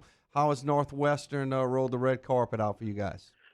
Yeah, they've done a great job. Nice people, nice facility. They've done a really good job. Of course, it's not even close to what we're used to experiencing in the Mercedes-Benz Superdome, but then again, you don't expect that to be the case. So. And so far, they've gotten a break with weather, Troy, so that's important. I think that could come to an end tomorrow, but let's hope not. Ken, I appreciate your time, man. I know you're probably up there already, but safe travels when you do head back, and keep up the great work with Crescent City Sports. My pleasure, Troy. Thanks for having me. Happy New Year to you. Happy New Year. It's Ken Trahan of Crescent City Sports. Guys, I'm telling you, you can ask this guy any question, and he's going to know it. he's going to at least have an idea about it, and he's going to know where to find it. But Crescent City Sports is a website, crescentcitysports.com. You want to go check it out. It's got just a plethora of stuff up there for you to, not just for the prep fans, for the college fans, for the pro football. He's got Pelicans up. I didn't even get a chance to ask him about the Pelicans because he knows about the Pelicans as well. So definitely want to check out crescentcitysports.com. You can also check him out at Ken Trahan. We'll take our final timeout. We're in a stretch run here. We'll wrap up the show. After this timeout, it's OTB OT. OTB OT. In times of need, get a full list of phone numbers, websites, and other important emergency information on the Demco Stormwatch page at 1045ESPN.com.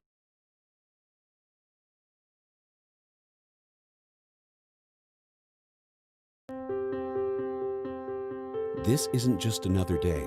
It's so much more.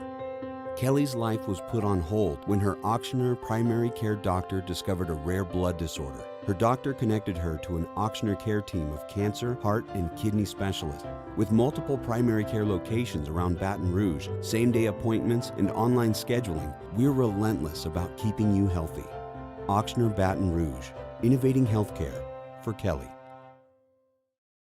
Gulf Coast Bank and Trust is a local bank with a straightforward philosophy. It's about doing the right thing for our customers. Participating in our community with annual local fundraisers, offering individual attention in a modern banking atmosphere with a trusted local company. Gulf Coast Bank invested in technology with a local touch, giving our customers the power to bank anywhere, anytime. We're building relationships through personal service as the bank that cares about you. Gulf Coast Bank and Trust, the bank that cares about you.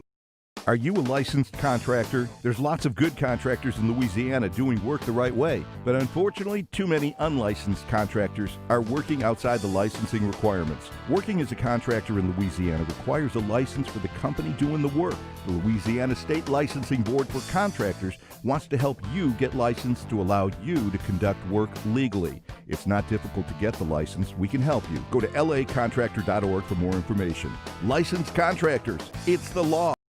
To all of our heroes working on the front lines of this COVID-19 pandemic, your bravery and selflessness represent the very best of us, and we want to say thank you. I'm asking everyone around the state to join me in celebrating the heroism of our healthcare professionals on the 19th of every month at 1900 hours, that's 7 p.m. Write a note of appreciation, make plans to donate to charitable organizations, or say a prayer. To learn more, visit 19thanks.org. Thank you, and God bless. You may not know about the 4Kids Foundation, but you've probably heard of the Zurich Classic. And the Zurich Classic exists because of 4 kids. But it's what happens after the tournament that really counts. 100% of the proceeds are donated by the 4Kids Foundation to hundreds of local charities, totaling more than $40 million, all to help local children and families in need. 4Kids helps kids through golf, because every child deserves a shot at a brighter future. If I built a van, it would do more than haul. It would carry my entire business. I'd make it available in dozens, if not thousands of configurations. It would keep an eye on my fleet. Get an eye out for danger. If I built a van, I'd make it available in diesel and gas. And I'd build it right here in South Carolina. Introducing the all-new Sprinter, starting at $33,790. Built in the USA. Mercedes-Benz. Vans. Born to run.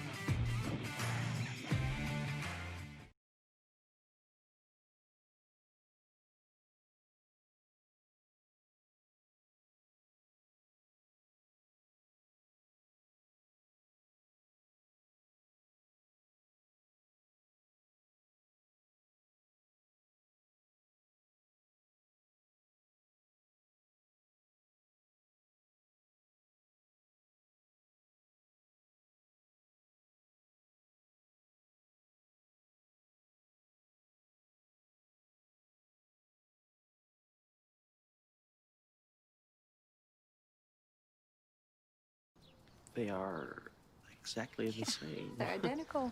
Actually, they're not. House 2 also has antioxidant vitamin C. Antioxidant? Then we'll take House 2. Given the choice, why wouldn't you choose the one with antioxidant vitamin C? It's a Tuesday edition of Jimmy Ott's Game Time, live from Mike Anderson Seafood. Jimmy recaps the Monday Night Football game and looks ahead to Week 17 in the NFL. Join us from 6 to 8 right here on 104.5 ESPN Baton Rouge.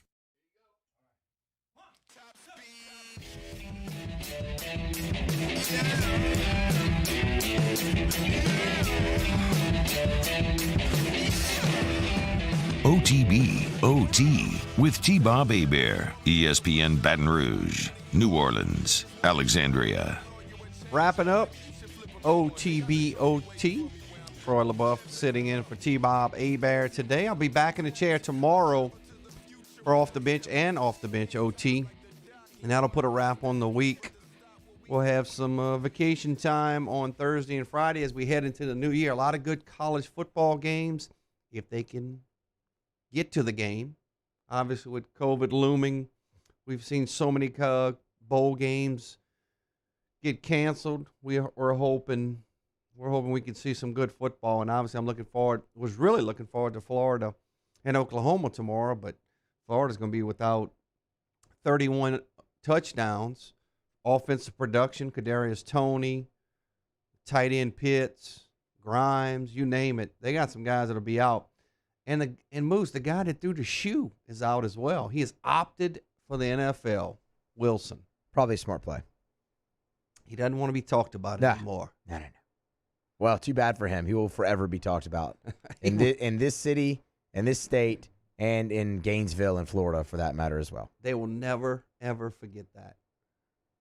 God, that was so good. That was. He was.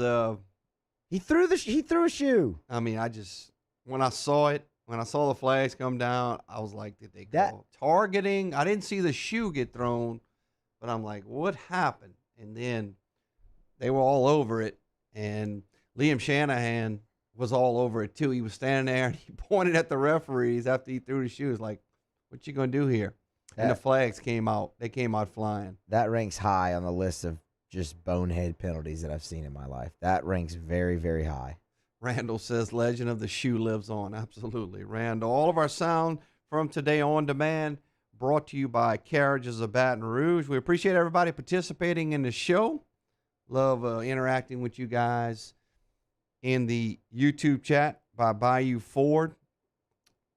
Patronize all of our sponsors. Check out all the sponsors, man. They keep this thing going, and they really want to get your business. So all of the sponsors of all the shows. Speaking of all the shows, 12 o'clock Hanging with Hester and Hanny. Number 18, Jacob Hester, will be back in the saddle today. I think Hanny's still off, but Jacob will be there. I'm sure he'll have a good show planned. And 3 o'clock, Uncle Larry, right, Moose? Uncle Larry Holder, will be hosting AFR. 5:30, tip-off on Eagle 98.1. Chris Blair, John Brady will bring you LSU versus Texas A&M.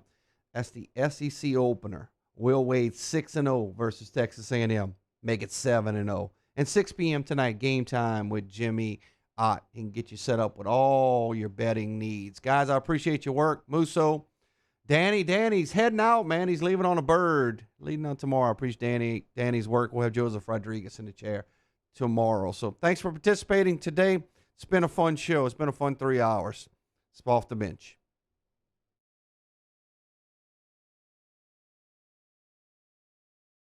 OTB OT. I've been doing business